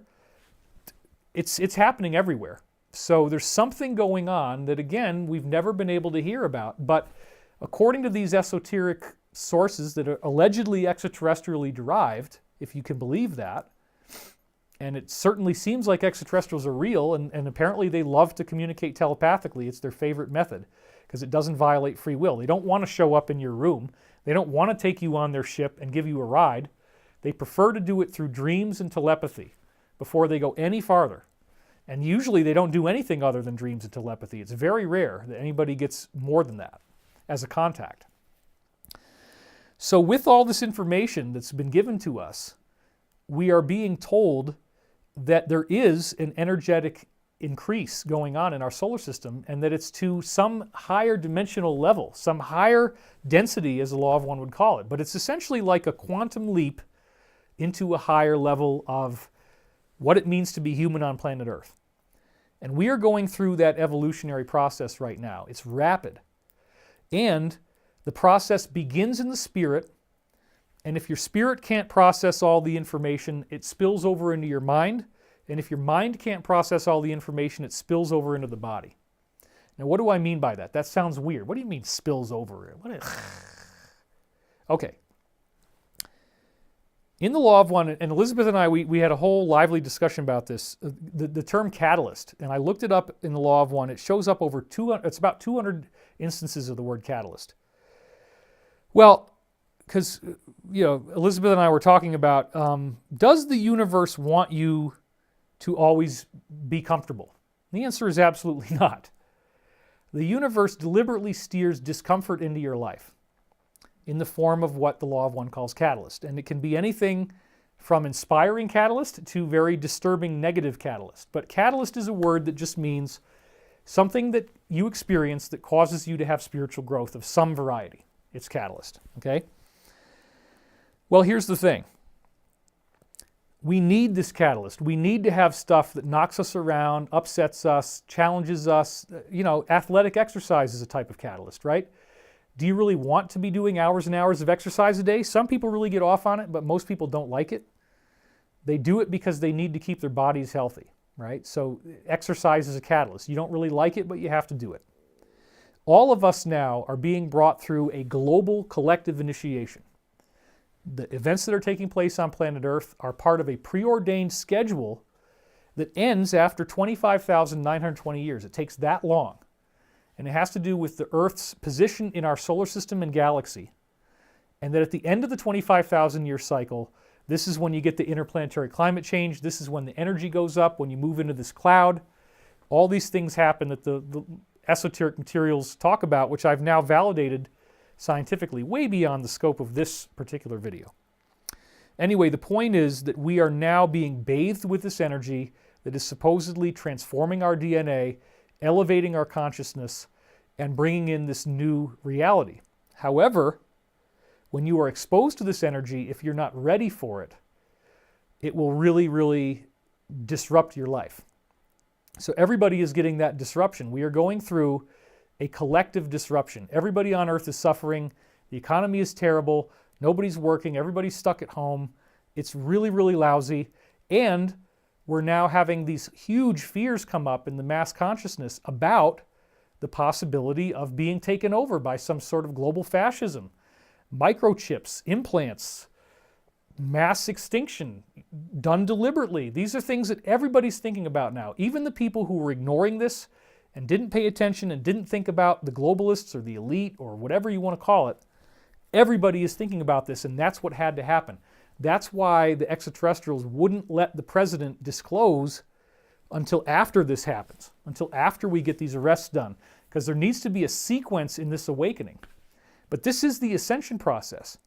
Learning what's really going on Earth. People would always say, oh, David, you focus on the negative. Man, why are you so negative? You're focusing on this horrible stuff. Well, because it's a problem that we have to deal with. This is our challenge as Earthlings on planet Earth to rise up to and to surmount this challenge. And the best tool that I have right now tonight is to do this meditation with you. So in the last couple of minutes remaining here, I want to do that. And I want to respect this process. Because, again, she just said we have 19,000 people watching live. We have way more than 7,000, so this is enough. Now, again, the process, the people who were in those groups of 7,000 where these major reductions in terrorism fatalities happen, a lot of them didn't think it was going to work. They were scratching their butt, I don't know, man, just not really into it, but trying. Nonetheless, they sat and they tried to do the meditation. So you don't have to be perfect, but please don't deny us the value of your soul being involved in this, because if we could reduce the possibility of war happening starting tomorrow by 72%, that's 3/4, if we can make it 72% less likely that things are going to get really bad, why in the world would we not do it? Do you understand now why this year I've been so careful not to talk too much and not to do too many videos? Because I needed to have this technology on this platform ready to use with you when the S hits the fan, which is right now, okay? I don't want you to panic. I don't want you to think this is all going to hell, because we can still change the outcome. We can control the outcome. We can decree how we want this thing to work out, what we want to see, and the higher forces are required to listen to us. So it is possible that by me doing this tonight with Elizabeth and us leading you through this guided meditation, that we could actually get a better timeline than if I didn't do this tonight. And that's why I had to do it tonight, and it couldn't be any later than tonight. Elizabeth, didn't I just say we're definitely doing it tonight? It's got to be tonight. All right, here we go. We're out of time. We'll do a little 5-minute meditation. So, all right. I now ask that you close your eyes. You can lie down if that's comfortable. You can at least have both feet flat on the floor. And I just ask that you take a nice deep breath in through the nose and let it go out through the mouth. And then take another nice deep breath in and just let it go. Allowing yourself to feel so deeply relaxed, knowing that this has a purpose. The more relaxed you feel, the more you allow all the tension to melt out of every muscle in your body. The more you can do that, the more you relax. Imagine that you are like a lens, and that loving energy is lensing through you into the very earth beneath your feet. You notice how happy you feel, the inner smile, the feeling of warmth, the feeling of love. You're so relaxed. Imagining the most beautiful paradise for you. Maybe it's a tropical island with a little palm tree and perfect cobalt blue water. Maybe there's a little hammock in between two trees on this island, and maybe you're just lying in that hammock, drinking coconut water, feeling the gentle swaying back and forth of the hammock, smelling the salt of the ocean, hearing the cries of the seagulls, and the gentle roar of the waves as they crash against the shoreline. Feeling as if all time has stopped, as if it's a perfect moment. Feeling the sun's warmth on your skin, the drying of the sand, the delicious taste of the coconut water, the perfection of the sun, the smell of the breeze, the sound of the wind, the sound of the shore, or whatever else for you feels to be the most perfect, beautiful place, a gorgeous mountainous view, a beautiful sunset.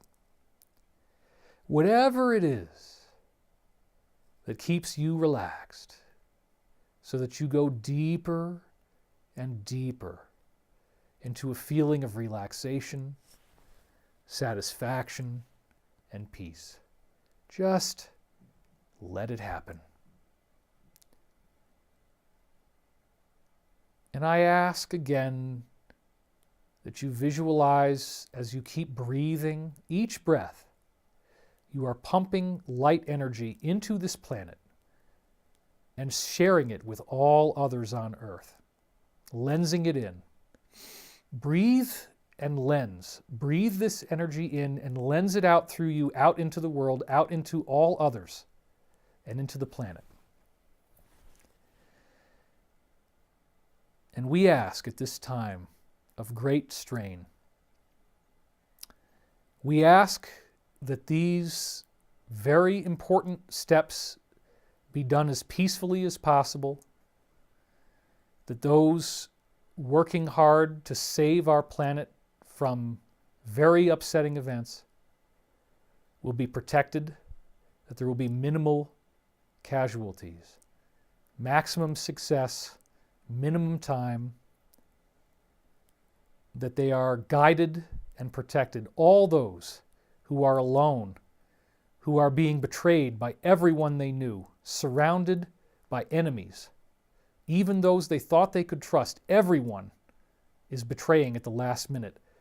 Send prayers, send whatever you choose, meditation, light, to all those who are diligently working to bring about a future that we can be happy with and proud of, a future of freedom, a future where trillions of dollars of stolen money is released and repatriated into the global economy, where there are reparations, where there are payments that everyone gets to help rebuild and usher in an astonishing new era of global prosperity, where forbidden technologies are released, where we have over unity, free energy, machines that simply run, cars that drive forever without ever going to the gas station, gravitational propulsion, anti-gravity, space travel, real spaceships with warp drive, medical technology that can use electromagnetic techniques to alleviate much, if not almost all, of the things that ail us, and wonderful garbage processing technologies that will take all of the waste that we left behind and convert it into benign and useful materials like distilled water and fuel.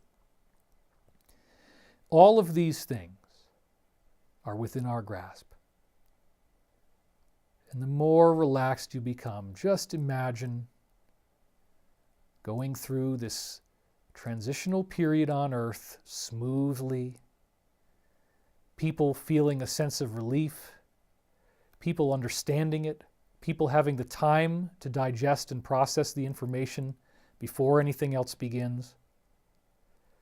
Protection for all those involved in securing our freedom and our rights and our liberty. And also, please, send love and light to yourself. If you've been hard on yourself, if you've judged yourself unfairly, if you don't think you're attractive enough or thin enough or young enough or smart enough or beautiful enough, all those judgmental thoughts circulating around, this is the tool of the negative. To divide and conquer. To get us focused on trivialities, where we turn on one another, where we're easily offended, where we argue over inconsequential details that are far less important than a war that might be about to happen. As we drill down deep into this feeling of peace, this warm relaxation, I now ask that we have a moment of silence, and that during this time you consciously visualize love beaming into the planet and beaming into all souls on earth to give us the greatest and most favorable outcome for what is about to happen. Begin now.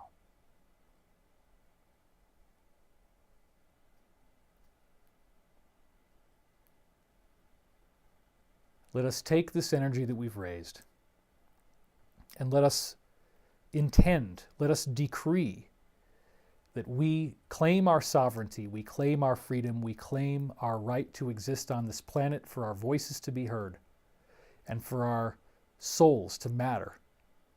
We do not deserve to be killed. We do not deserve to be raped. We do not deserve to be tortured. We do not deserve to be microchipped. We do not deserve to be injected. We do not deserve to be assassinated. We demand justice. Where we go one, we go all. And so it is. All right, everybody, I want to thank you for watching. There's a whole lot of stuff that's going to happen, and I hope that I'll be able to report a lot more coming up. Elizabeth, you have any last words before we get out of here? Just thank you, everybody. She said, thank you, everybody, and I thank you as well. This is David Wilcock, Global Acrimonious Divorce Part 4.